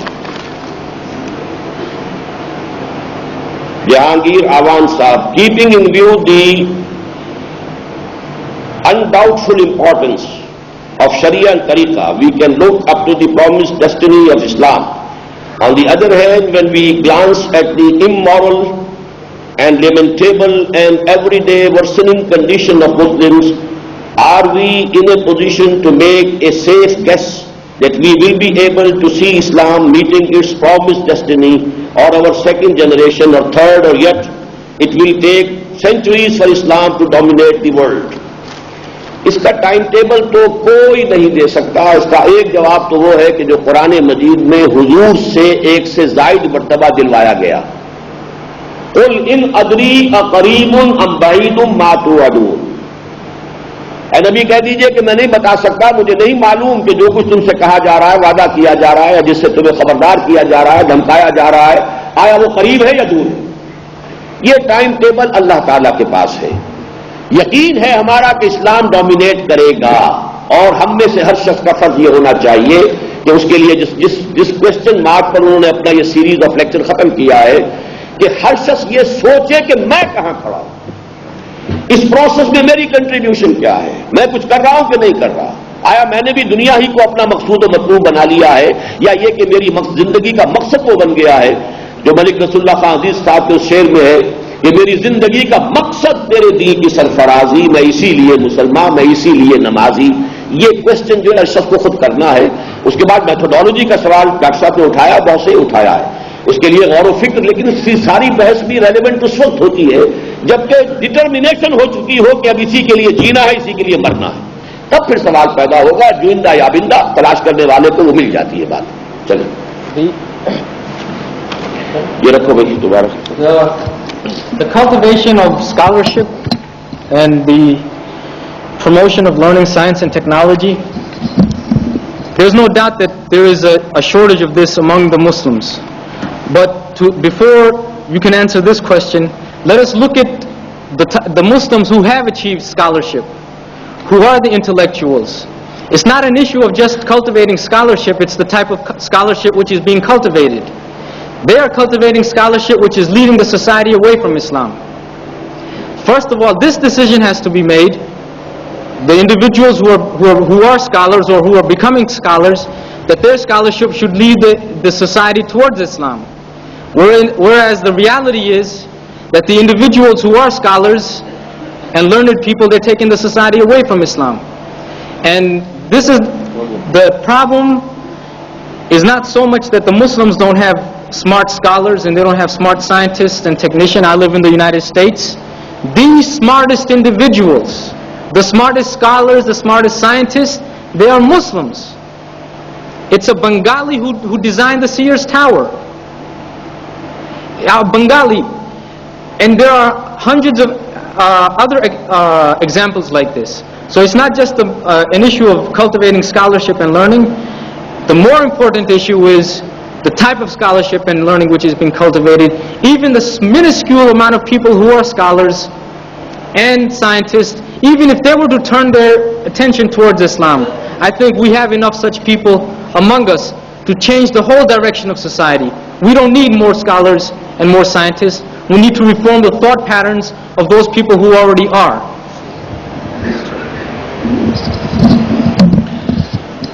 اس جواب پر میں تھوڑا سا اضافہ کروں گا کہ ایک دور وہ تھا جب کہ ہسپانیہ کی یونیورسٹیوں میں آتے تھے جرمنی کے اور اٹلی کے اور فرانس کے نوجوان، اور پڑھ کر جاتے تھے لیکن واپس چلے جاتے تھے، وہ وہاں سیٹل نہیں ہوئے. ہمارا بہترین دماغ وہاں جا کر سیٹل ہو گیا. تباہی جو ہو رہی ہے وہ اس سے ہو رہی ہے. وہ شاید اپنی زندگیوں کے اندر اگر پہلے کوئی نماز روزہ کرتے تھے تو اب بھی کرتے ہو، یا بعد میں ایسا بھی ہوا کہ یہاں نہیں کرتے تھے وہاں جا کے زیادہ کرتے ہیں. ایک ریئیکشن جو ہے اور اپنی آئیڈینٹی کا، سیلف آئیڈینٹی کا، وہ وہاں پیدا ہوتا ہے. ذرا سے بھی اگر والدین کی تربیت میں کچھ جراثیم رہے ہیں تو یقیناً وہ جا کر وہاں پر فلرش ہو جاتے ہیں.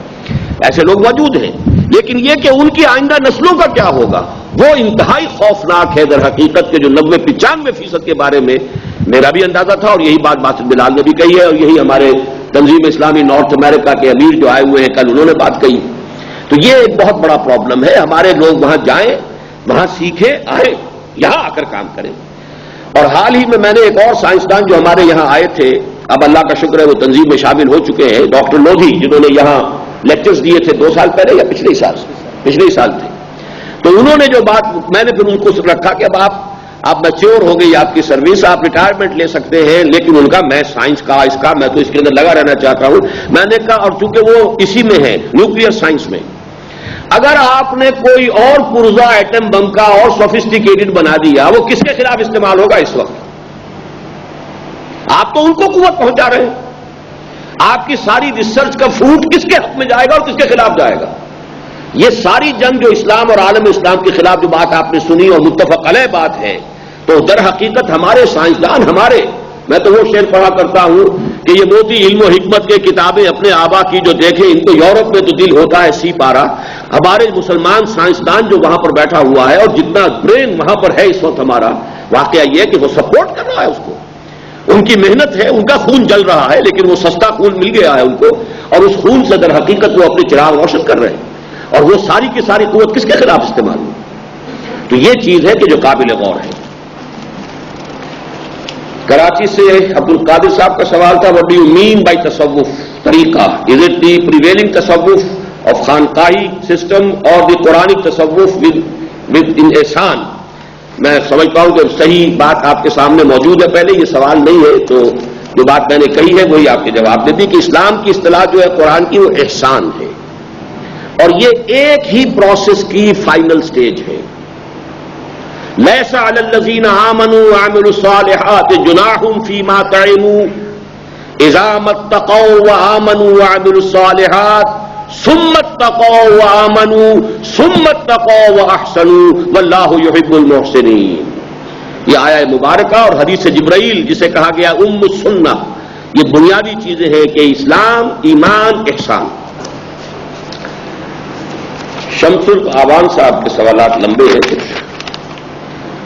The respected speaker has attributed all the evils like smoking, colonialism, imperialism to capitalism, whereas we see that the socialism has also acted in the same way. The basic article of idea of both are the same. Why the socialism has been spared from your attacks? ये तो खालिस personal question है।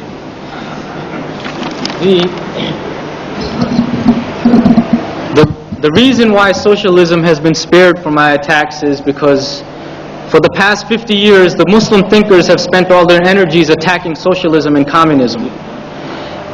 If you look at the writings of the Muslims for the past 50 years, because communism or socialism claims there is no God, it was automatically assumed that that is a bigger enemy of Islam than capitalism. Whereas the matter of the fact is this: Iqbal said himself, take communism, add God, you have Islam. Communism plus God equals Islam. Take capitalism, you can do all the adding, subtracting, multiplication and division, you can never reach Islam. It is capitalism which is the enemy or the antithesis of the religious ethos, and not the Muslims have not thought in this direction. Whereas if you want to read about attacks on socialism, there are plenty of them available. And the other point to note is that socialism is a perverted interpretation of modernity. It is a perverted side stream of modernity. And this is why I did not want to deal with the side streams of modernity. I wanted to deal with the main flow, and because it would take too much time to deal with all the side streams. For these two reasons, I did not attack socialism. Secondly, it is dead also. It's dead also. ये भी question आगे। Amongst four schools of philosophy, only one stand a rival to religion metaphysics. That is, Madiyat originated by Democritus 2,000 years ago. This has already been denied by Berkeley, Bergson, etc. of European scientists. What is the relationship between your theory and their theories? The main point which is common between what I have been trying to say and what Berkeley and Bergson say is this: that an alam-e-ghaib exists and we have to take it seriously. This is the common point. But then from this common point they go into one direction, which is basically pseudo-atheism. Once you take the invisible realm seriously, you can't be an atheist per se, but it's a strange kind of atheism. Whereas I take the assertion that an invisible realm exists and I take the theistic line. So this is the relationship between me and Bergson and Berkeley. My name should not even be mentioned in the same sentence as these two people. The methodology of revolution of Muhammad ﷺ has been explained in detail. Please do the needful so that it can be widely propagated in English-speaking community in Islamabad. ये आपने तो काफी जाती सवाल पूछा है, वो लोग पूछना चाहिए था। ये भी लीजिए, आप उसको पढ़ लें, ये आप ले लें, उसको पढ़ लें, इतना वक्त लगाएं, तो मैं इतने जरा एक निबट लूं। प्रोफेसर याकूब साहब, dear brother, I appreciate you for emphasizing the importance of tasawwuf and its revival. I agree that is indispensable. Will you please enlighten us how to work for this revival? اس کا بھی جواب میں دے چکا ہوں. ایمان پیدا کرنا انہوں نے بھی یہی دیا ہے. ایمان اللہ پر, ایمان آخرت پر, ایمان رسالت پر. لیکن یہ ایمان صرف وربل اٹیسٹیشن, وربل ٹیسٹیمنی نہ ہو, یہ ایک ڈوگما نہ ہو کہ جو دماغ کے کسی ایک کونے میں گٹھڑی بن کر رکھا ہوا ہے. یہ آپ کے سارے تھاٹ میں, آپ کے سارے ویلیو سٹرکچر کے اندر سرایت کر. یہ ہے اصل میں کیفیت, اس کے سوا کچھ نہیں. اس کے لیے جو طریقے اختیار کیے محمد رسول اللہ صلی اللہ علیہ وسلم نے, وہ تھا جہاد کفر کے خلاف. اس میں جانیں لگتی ہیں, اس میں مال لگتا ہے, اس میں سارا اپنے آپ کو کھپانا پڑتا ہے. اصل میں ہوا یہ کہ جب مسلمانوں کی حکومت قائم ہو گئی, اب وہ جہاد کا کانسیپٹ چینج ہو گیا. وہ صرف اب ایک ملٹری کی فارم رہ گئی, ایک صرف قتال کی شکل رہ گئی. اسلامی ریاست کی جو حدود ہیں ان کا تحفظ کرنا, اور اگر کیا جا سکتا ہو تو اس حدود کی توسیع کرنا, یہ قتال ہو گیا. ایک عام شہری کے لیے جو اس ملک کے اندر آباد ہے, جہاد جو ہے وہ irrelevant ہو گیا. خاص طور پر فساق و فجار حکمرانوں کے خلاف بھی, کیونکہ بغاوت یا کوئی جد و جہد کرنے کے بارے میں بڑی احادیث کے اندر ایسی شرائط عائد کی گئی ہے کہ اس کے اعتبار سے وہ کام کچھ لوگوں نے کر کے دیکھ لیا. حضرت حسین نے کر کے دیکھ لیا, عبداللہ ابن زبیر نے کر کے دیکھ لیا رضی اللہ تعالی عنہم, پھر یہ کہ امام زید نے کر کے دیکھ لیا, اوروں نے کر کے دیکھ لیا. لہذا تب دیکھا کہ اب یہ تو we have to live under this roof, حکمران تو یہی رہیں گے. تو اب جو وہ تصوف جو ہے, جو جہاد فی سبیل اللہ کے راستے سے آگے بڑھتا تھا, وہ صرف مجاہدہ نفس کا ہی صرف ایک ریلم باقی رہ گیا, اور اس میں وہ بڑھتا چلا گیا ہے. یہ ہے کہ جس کو سمجھ لیجئے کہ جیسے کہ کوئی درخت اگر وہ اوپر چل رہا ہے لیکن اوپر چھت آ گئی تو درخت جو ہے ٹیڑھا ہو جائے گا, اس لیے کہ اسے بڑھنا تو ہے, اوپر وہ نہیں جا سکتا اس لیے چھت ہے. تو یہ تصوف در حقیقت وہاں سے ڈائیورشن ہو کر, اور اس وجہ سے کہ وہ جہاد فی سبیل اللہ کا جو تصور تھا وہ ہمارے ہاں محدود ہو گیا یا معدوم کے درجے میں ہو گیا. تو یہ مجاہدہ نفس کے اوپر وہ شدید زور دینا پڑا, جس کے بارے میں میں نے اقبال کی بات آپ کو بتائی ہے کہ وہ ریگرس ایکسرسائزز, یہ الفاظ ہیں جو انہوں نے استعمال کیے, جو آج کا انسان ان کا متحمل بھی نہیں ہو سکتا. اب آپ جواب دیجئے اس سوال کا جو آپ نے پڑھ لیا. Huntington's thesis has been accepted not merely by the Pentagon or the Ministry of Defense of Britain and France, not forgetting Israel, but also by the executive establishment in Islamabad. We consider Pakistan a fortress of Islam. The questioner goes on to talk about the privatization policy of the government of Pakistan and PTV's cultural surrender. This is a very valid point. As individuals who are committed to Islam, we should have one point very clear in our minds, that our most ferocious and biggest enemies in the near future, the people who are going to do us the most harm, are not the kafirs. This point should be very clear. These are people who are among us, who have adopted the Western model, and whose very existence depends on the preservation and the expansion of this model. So we should not be surprised that the executive establishment in Islamabad or in Cairo or in Jeddah or wherever has accepted Huntington's thesis. And as far as the privatization policy and the PTV's cultural surrender, we need to keep in mind that these are all symptoms of a disease. We cannot worry about trying to deal with the symptoms of the disease, because the disease itself is so serious. There are so many symptoms. Which symptom are you going to attack? Which symptom are you going to try to cure out of all the symptoms which are appearing in front of you? The real need of the hour is that you recognize the disease and you manufacture the necessary cure. So do not be caught up by the spread of Fahashi and Uryani and PTV's cultural surrender and privatization. These are only symptoms of the disease. Let us try to work to develop the antidote for the disease itself.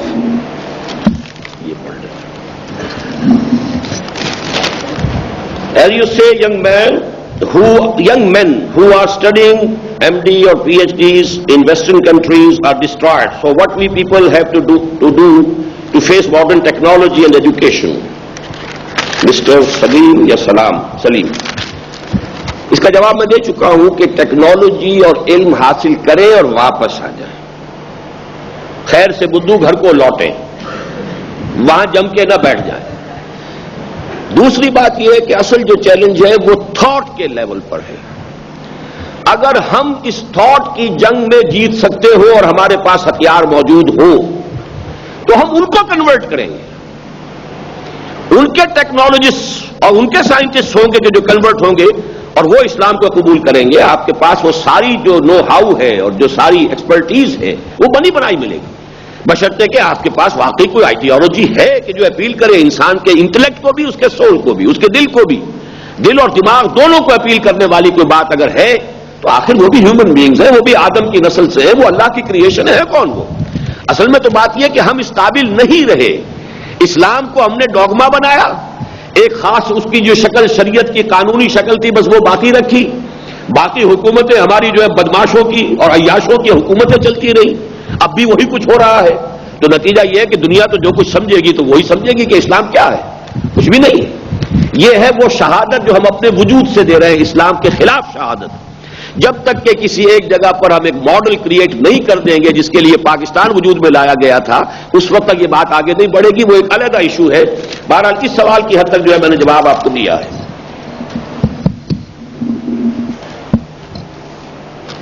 I would like to be guided on whether it is important that we Muslims should lecture each other on the light of kufr, infidels, philosophers, or in the light of quotations of the Quran and the way of the Prophet.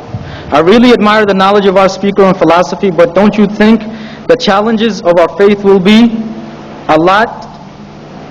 For there are many who...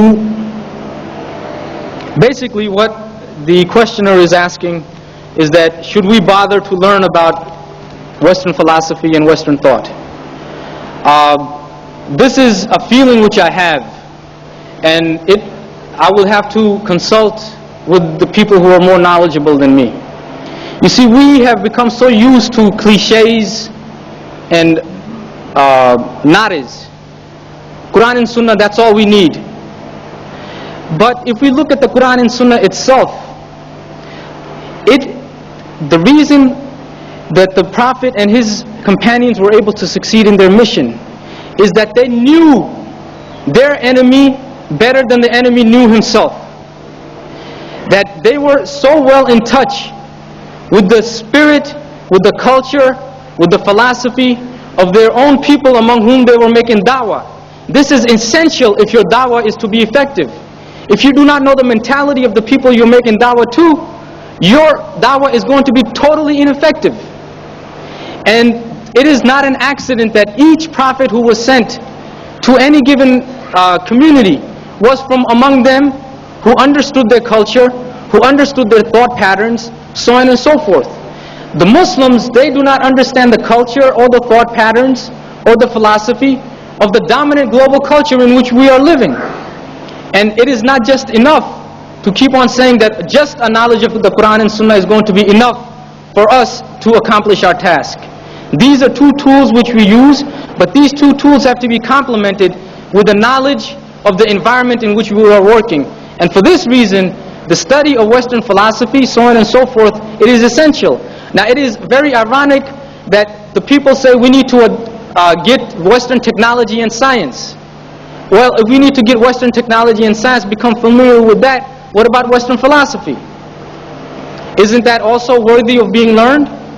So this is the reason I think the Muslims have to familiarize themselves with Western philosophy, especially when many of them are following the dictates of Western philosophy, but they still think they're Muslim.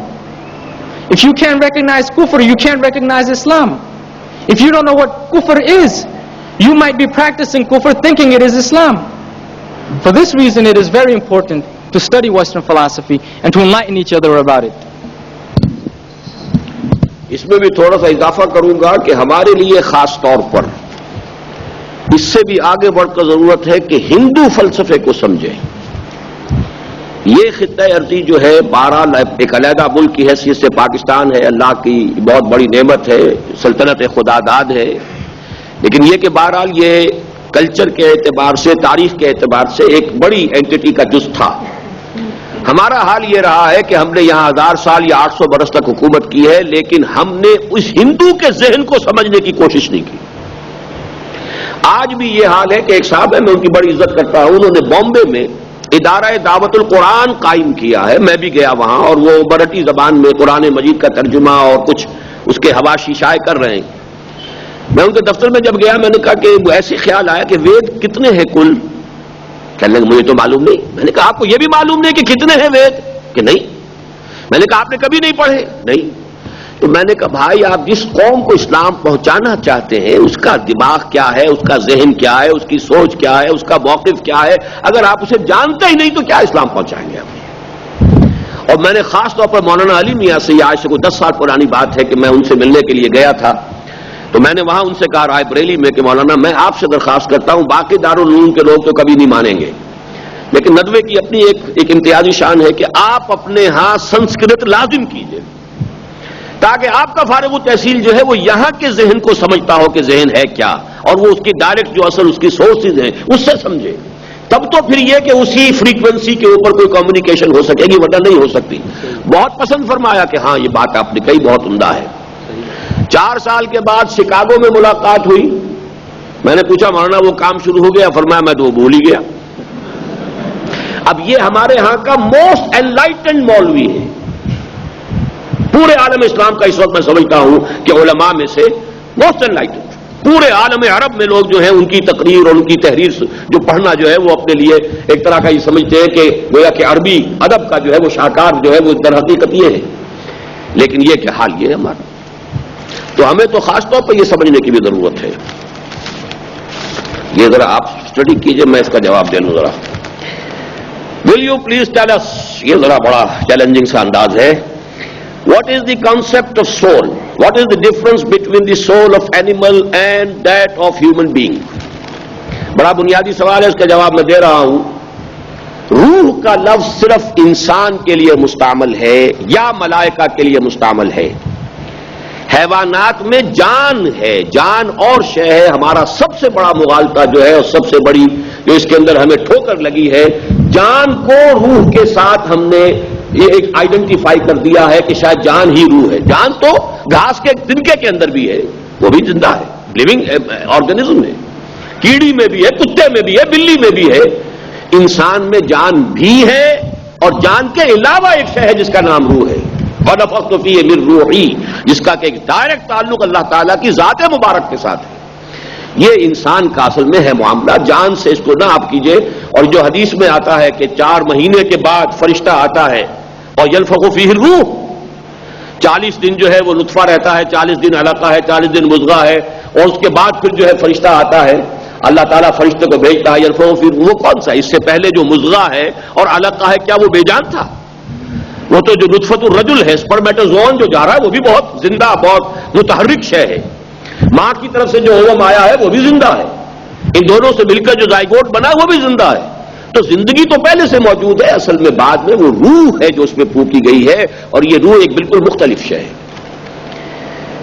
Is it that soul is everything, because when the soul leaves nothing is left? In what respect the soul of human beings is different from that of others؟ کا جواب ہو چکا ہے. اصل میں اسی لیے جب جان نکلتی ہے اس کے لیے قرآن میں لفظ وہی آیا ہے کہ جو ڈاکٹر صاحب نے فرمایا اخرجوا انفسکم. وہ نفس جو ہے وہ جان کے معنی میں ہے. ویسے یہ نفس جو ہے پوری پرسنالٹی کے لیے بھی آتا ہے. نفس جو ہے انسان کی صرف ایڈ اور لیبیڈو کے لیے بھی آتا ہے. نفس کسی شخصیت اور ذات کو ڈینوٹ کرنے کے لیے بھی ہے، اس لیے کہ یہ لفظ اللہ کے لیے بھی استعمال ہوا، یحذرکم اللہ نفسا. تو کوئی ایک پرسنالٹی جو ہے ٹوٹیلٹی، وہ بھی نفس سے اس لفظ کو جو ہے تعبیر کیا جا سکتا ہے. اور ایک ہے انسان کی شخصیت کے وہ جو اینیمل انسٹنکٹس ہیں جن کو فراڈ نے کہا ہے ایڈ اینڈ لیبیڈو، وہ نفس امارہ ہے. لیکن یہ کہ جب انسان کی روح جو ہے وہ غالب آ جاتی ہے نفس امارہ پر، تو پھر یہ پورا جو ایک ہول ہے یہ یا نفس مطمئنہ ہوگا کہ بالکل سیٹلڈ ہے کہ اللہ تعالیٰ کے احکام کے ساتھ، اللہ کی رضا کے ساتھ اس کی رضا ہم آہنگ ہو گئی ہے، رضی اللہ عنہم ورضوا عنہ. یہ نفس مطمئنہ ہے. ایک یہ کہ ذرا ابھی درمیان میں ہے، کبھی کبھی نفس بھی کھینچ لیتا ہے، لیکن جب نفس کھینچتا ہے تو اندر ہی سے کوئی شے ملامت بھی کرتی ہے، نفس لوامہ، یہ تم نے کیا کیا، کہاں تم چلے گئے، غلط کام کیا، واپس آؤ.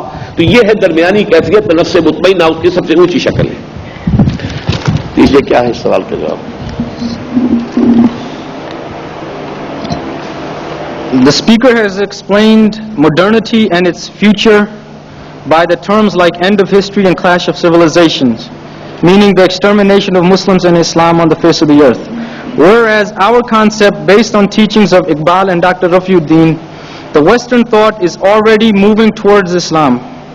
Hence, it is not the destiny of Islam to be highlighted, but it is the destiny of human race to reach Islam as an ideology. There can be no doubt that the human race is evolving towards Islam. There can be no doubt about that. The movement of the physical sciences and the social sciences are pointing in this direction. But that does not mean that the people who deny Islam are going to let this process go peacefully. It would be very nice if these people realized that they will not be able to stop this process of evolution towards Islam. That would be very nice. But Allah Ta'ala Himself has stated in the Quran, I raise enemies among the people against the prophets. Allah Ta'ala Himself raises enemies against the prophets. So the emergence of opposition and the emergence of enemies is a must in the process of evolution, because they provide the obstacles.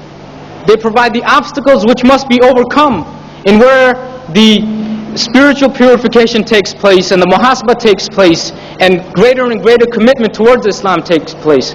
Without these enemies being emerging, the process of evolution can't continue. इसके लिए तो अल्लामा इकबाल ही के वो दो शेर जो है बहुत मौजू है कि दुनिया को है फिर मार का रूह बदन पेश, तहजीब ने फिर अपने दरिंदों को उभारा, अल्लाह को पामर्दी मोमिन पे भरोसा, इब्लीस को यूरोप की मशीनों का सहारा। और वाकया ये कि आप वहां पर ये बात सुनते हैं मगरिब में, the fastest growing religion is इस्लाम। उन्हें खतरा नजर आ रहा है, इसीलिए ये सारा फंडामेंटलिज्म और इसके खिलाफ इतना जो उन्होंने सारा शोर मचाया है। और अब वो उसके लिए जैसा कि बात सामने आ चुकी, तय कर चुके हैं, वो शैतानी कुव्वतें जाहिर बात है आसानी के साथ इस प्रोसेस ऑफ एवोल्यूशन को उधर जाने नहीं देगी।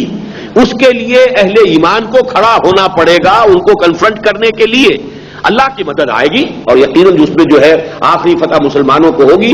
लेकिन ये कि उसके लिए पहले मुसलमानों को अपनी जान माल तन मन धन लगाना होगा, ये भी लेना।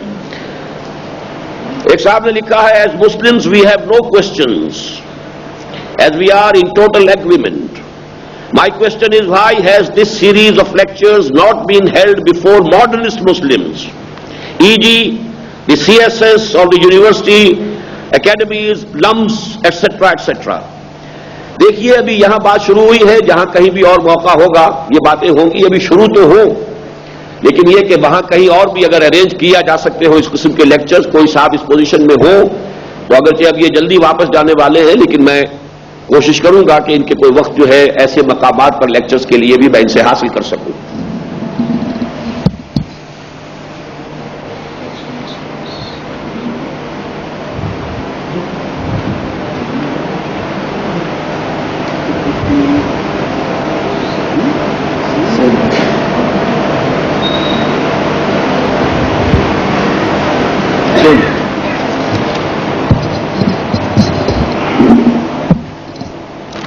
You were taking us through historic development as to where humanity is going. From your talk, it is not that Islam will logically and automatically fit in the next stage, but that Muslims have to become true and wholesome Muslims to be the savers. If not, what? This was, among the last sentences which I stated today. Either the Muslims become the savers, either they rescue humanity from its suicidal mission that it is on, or else Allah Ta'ala will destroy us and bring another people who will complete the mission. So it is either we do what we're supposed to do, or we don't have a third choice, or we're destroyed. And this is only, I should have mentioned it, this is only in this world.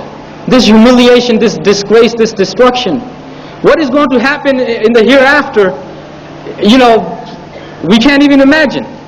So either we become the savers or we are destroyed ourselves. Who would uphold the torch for the Muslims in the clash of civilizations? Would it be a Salahuddin Ayyubi? If yes, don't you think that Salahuddin of 21st century would have to refer to scientism in weaponology, if not in epistemology? We are not in need of a Salahuddin Ayyubi. The primary need of the Muslim Ummah is not weaponry. There is enough weaponry present among the Muslim Ummah to effectively repulse any attack by the West. The biggest buyers of arms in the world are Muslim countries. Saudi Arabia, Egypt, Pakistan is also up there, Turkey. We have the weapons. We don't need a Salahuddin Ayyubi. What we need is a correction of our thought processes, a correction of our priorities. Because right now the people who are controlling those weapons, it is to control the Muslims. Not to defend the Muslims, but to control the Muslims. And they're going to use these weapons against the Muslims. Within the next 18 to 24 months, this whole scenario is going to become totally clear in front of us. That this weaponry and this weaponology is going to be used by the Muslims against the Muslims. So we don't need a Salahuddin Ayyubi. We don't need to study scientism to get weaponology. We already have enough weaponology. We need the correction of our thought processes and the correction of our priorities. سوالات کا تھبا دیکھ کر تو میں گھبرا گیا تھا کہ ان کو ڈیل کرنا ممکن نہیں ہوگا، لیکن میرا یہ خیال ہے کہ ہم چونکہ دعا مانگ لیا کرتے ہیں کہ اللہم الہمنا رشدنا، تو اللہ تعالیٰ نے یہ طریقہ سجھا دیا عین وقت پر کہ کچھ سوالات سے میں نے نبٹ لیا، کچھ انہوں نے ڈیل کر لیے. اب اللہ کے فضل و کرم سے ہمارا اس سال کا جو یہ محاضرات کا سہ روزہ پروگرام تھا وہ اپنے اختتام کو پہنچ رہا ہے. چند باتیں میں اب صدر انجمن کی حیثیت سے آپ کی خدمت میں رکھنا چاہتا ہوں، جس کے تحت کہ یہ سارا سیریز آف لیکچرز جو ہے وہ آرگنائز کیے گیا. میں نے جب پہلا لیکچر سنا ہے باسط بلال صاحب کا، تو جو دو امپریشنز مجھ پر آئے ہیں وہ میں چاہتا ہوں کہ آپ کے ساتھ شیئر کروں. پہلی بات تو یہ کہ جو سپر مین کا تصور نیٹشے کا، کیونکہ میں نے فلسفے کو اس طور سے نہیں پڑھا ہے، مجھے معلوم نہیں تھا کہ نیٹشے کا فلسفہ کیا ہے. نیٹشے کے فلسفے کے حوالے سے جو بات سامنے آئی، اس کا ایک پہلو تو میں نے اپنے انہی سوالات کے جوابات کے ضمن میں عرض کیا کہ جو دجال کا کانسیپٹ ہے ایک پرسونیفائڈ فارم میں، تو وہ حدیث میں اس دجال اکبر المسیح الدجال کی شکل میں ہے. لیکن یہ کہ یہ کانسیپٹ جو ہے یہ موجود رہا ہے تھرو آؤٹ ہسٹری ایک خاص قوم میں، اور وہ قوم ہے یہود.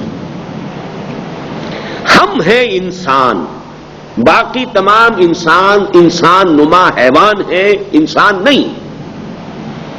یہ جینٹائلز ہیں، یہ گوئمز ہیں. Human beings, complete human beings are only the Jews. اور ان کے ہاں یہ فلسفہ ہے، ان کی مذہبی کتابوں میں لکھا ہوا ہے، تالمود کے اندر کھل کر لکھی گئی ہیں باتیں کہ غیر یہودی کو قتل کرنا، غیر یہودی کا مال ہڑپ کر جانا، غیر یہودی کو جھوٹ بول کے دھوکہ دینا. اگر کوئی شخص کنویں میں گر پڑا ہو اور تم اس کو ہاتھ سے کھینچ کر اوپر اٹھا رہے ہو اور اسے تمہیں معلوم ہو جائے کہ وہ یہودی نہیں ہے تو ہاتھ چھوڑ دو، اس گرے نیچے مرے. اور ہمارا حق ہے انہیں ایکسپلائٹ کرنا کہ یہ کام کریں، محنت کریں. جیسے گھوڑے کو تانگے میں جوتا جاتا ہے، اسی طریقے سے ہمارا حق ہے کہ نوع انسانی کو ہم استعمال کریں.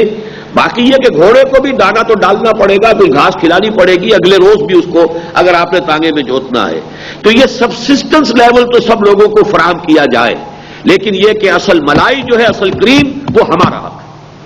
یہ سارا جو دنیا میں بینکنگ کا نظام ہے، یہ سارا جو ورلڈ بینک، جیسے ہی اسرائیل قائم ہوا ورلڈ بینک بھی قائم ہو گیا 1948 1950.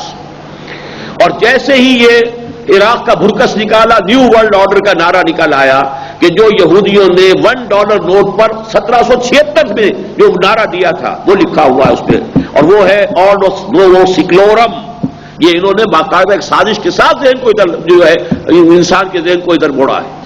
بہرحال یہ فلسفہ میں سوچتا رہا کہ میں نے پوچھا بھی تھا باسط بلال سے کہ کیا یہ نیٹشے یہودی تھا، تو ان کا کہ نہیں یہودی نہیں تھا، لیکن یہ کہ بہت ہی سملیرٹی ہے، کلوز سملیرٹی ہے ان کے تصور میں.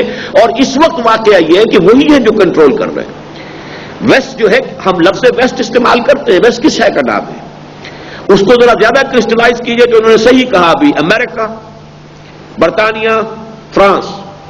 اس کو ذرا اور واضح کیجئے تو ویسٹ the white Anglo Saxon Protestant. Catholics جو ہے ان کو ابھی حال ہی میں انہوں نے فتح کیا ہے کہ جبکہ پوپ سے بھی فتویٰ لے لیا ہے کہ مسیح کو سولی دینے میں ذمہ دار یہ یہودی نہیں ہے بلکہ وہ تو رومن امپائر کا معاملہ تھا. یہ ساری چیزیں جو ہو رہی ہیں میں اپنی تقریروں میں کہتا رہا ہوں، لیکن اصل میں اس وقت پوری دنیا کو کنٹرول کرنے والے وہ یہودی بینکرز ہیں، اور سب سے بڑا اسیر ان کا جو ہے یونائٹڈ اسٹیٹس آف امریکہ ہے. دنیا کی سب سے بڑی مقروض حکومت یونائٹڈ اسٹیٹس آف امریکہ کی ہے. اس کے پاس اپنے کرنسی کو ایشو کرنا، کرنسی کنٹرول کرنے کا اختیار امریکن گورنمنٹ کے پاس نہیں ہے. That is all in the hands of the banks, اور بینکس جو ہے وہ ہاتھ میں. تو علامہ اقبال جو بات دیکھ آئے تھے اس صدی کے آغاز میں کہ فرنگی رگے جا پنجے یہود میں ہے، تو واقعہ یہ کہ اس وقت یہ ویسٹ جو ہے وہ اسی یہودی سازش جو ہے در حقیقت اسی کا یہ سارا کا سارا سلسلہ ہے. ان دونوں کے درمیان ایک بڑا گہرا ربط ہے. دوسری بات کہ جو میرے سامنے آئی اور وہ انہوں نے بہت ہی خوبصورت الفاظ میں کہا تھا کہ ایک دور ختم ہو رہا ہے اور دوسرا دور آ رہا ہے. علامہ اقبال نے ایک شعر کہا تھا بہت پہلے، جہان نو ہو رہا ہے پیدا، یہ عالم پیر مر رہا ہے، جسے فرنگی مقامروں نے بنا دیا تھا قمار خانہ. لیکن یہ کہ اس کے ساتھ جو بات انہوں نے کہی تھی کہ both are painful. Birth is also painful. It is accompanied by birth pangs. Death is also painful. تو واقعہ یہ ہے کہ یہی وہ پین ہے جس کے یوں سمجھئے کہ تھریش ہولڈ جو ہے ہسٹری کا، جہاں پر کہ ہم اس وقت پہنچے ہوئے ہیں، وہ دور جس کا کہ تذکرہ احادیث کی کتابوں میں کتاب الملاحم میں، جس میں خاص طور پر عرب کے بارے میں کہا گیا ویل للعرب من شر قد اقترب، جو آج پوری طرح یہودیوں کے شکنجے میں آ چکا ہے. اور جس طریقے سے الملحمۃ العظمی، آرمگڈون، الملحمۃ الکبریٰ، اس کا جو تذکرہ احادیث کی کتابوں میں ہے، اس کے حوالے سے میں صرف اس وقت ایک بات آپ کے سامنے رکھنا چاہتا ہوں. ہماری بہت بڑی بدقسمتیوں میں سے یہ ہے، اچھے بھلے مسلمان، راسخ العقیدہ مسلمان، پریکٹسنگ مسلمان بھی آج حدیث کی اہمیت سے بالکل منکر ہو چکے. ادھر توجہ ہی نہیں، التفات ہی نہیں. علماء کا حال یہ ہے کہ ہمارے ہاں ایک صاحب رہے ہیں جو کافی عرصے یہاں پڑھاتے بھی رہے، عالم دین ہے، اچھے کھلے ذہن کے آدمی ہیں. بنو میں نے تقریر کی ہے جب خلافت کانفرنس تھی وہاں پر، تو انہوں نے کہا یہ حدیثیں جو آپ نے سنائی ہیں خود ہمیں معلوم نہیں، اس لیے کہ ہمارے ہاں وہ ساری چیزیں جو ہے وہ جلدی سے آخر میں جو ہے وہ دورہ کرتے ہیں تو ہمیں پتہ نہیں چلتا. یہ کتاب الملاحم تک ہم پہنچتے ہی کہاں ہیں، کتاب الفتن تک ہم پہنچتے ہی کہاں ہیں. ہمارا تو سارا زور ختم ہو جاتا ہے کتاب الطہارہ پر، کتاب الصلاۃ پر، اور ان چیزوں کے اوپر آ کر سارا زور جو ہے وہ ختم ہو جاتا ہے، وقت اس پر لگتا ہے، یہاں تک تو ہم پہنچتے ہی نہیں. تو اس میں واقعہ یہ ہے کہ اس دور میں ایک قادیانیوں نے اور دوسرے منکرین سنت نے جو نقصان پہنچایا اس امت کو کہ وہ ہیرے اور موتی جو ہمارے لیے موجود ہیں احادیث نبویہ میں، حکمت کے خزانے جو ہیں، ان سے ہم بحیثیت قوم محروم ہو گئے. اس کے لیے ذرا توجہ ادھر ہونی چاہیے. قرآن مجید ہمیں پازیٹیولی جو اصل جذبہ ہے ایمان کا وہ قرآن سے ملے گا، لیکن ہمارے لیے حکمت، ہمارے لیے لائحہ عمل سیرت و سنت رسول میں ہے صلی اللہ علیہ وسلم. اقول قولی ھذا واستغفر اللہ لی ولکم ولسائر المسلمین والمسلمات. نوٹ کر لیجئے اب 9:45 ہو رہے ہیں، 10 منٹ کے بعد جماعت کھڑی ہوگی اس برابر کی مسجد میں، با جماعت نماز کا اہتمام ہوگا، اور 10:05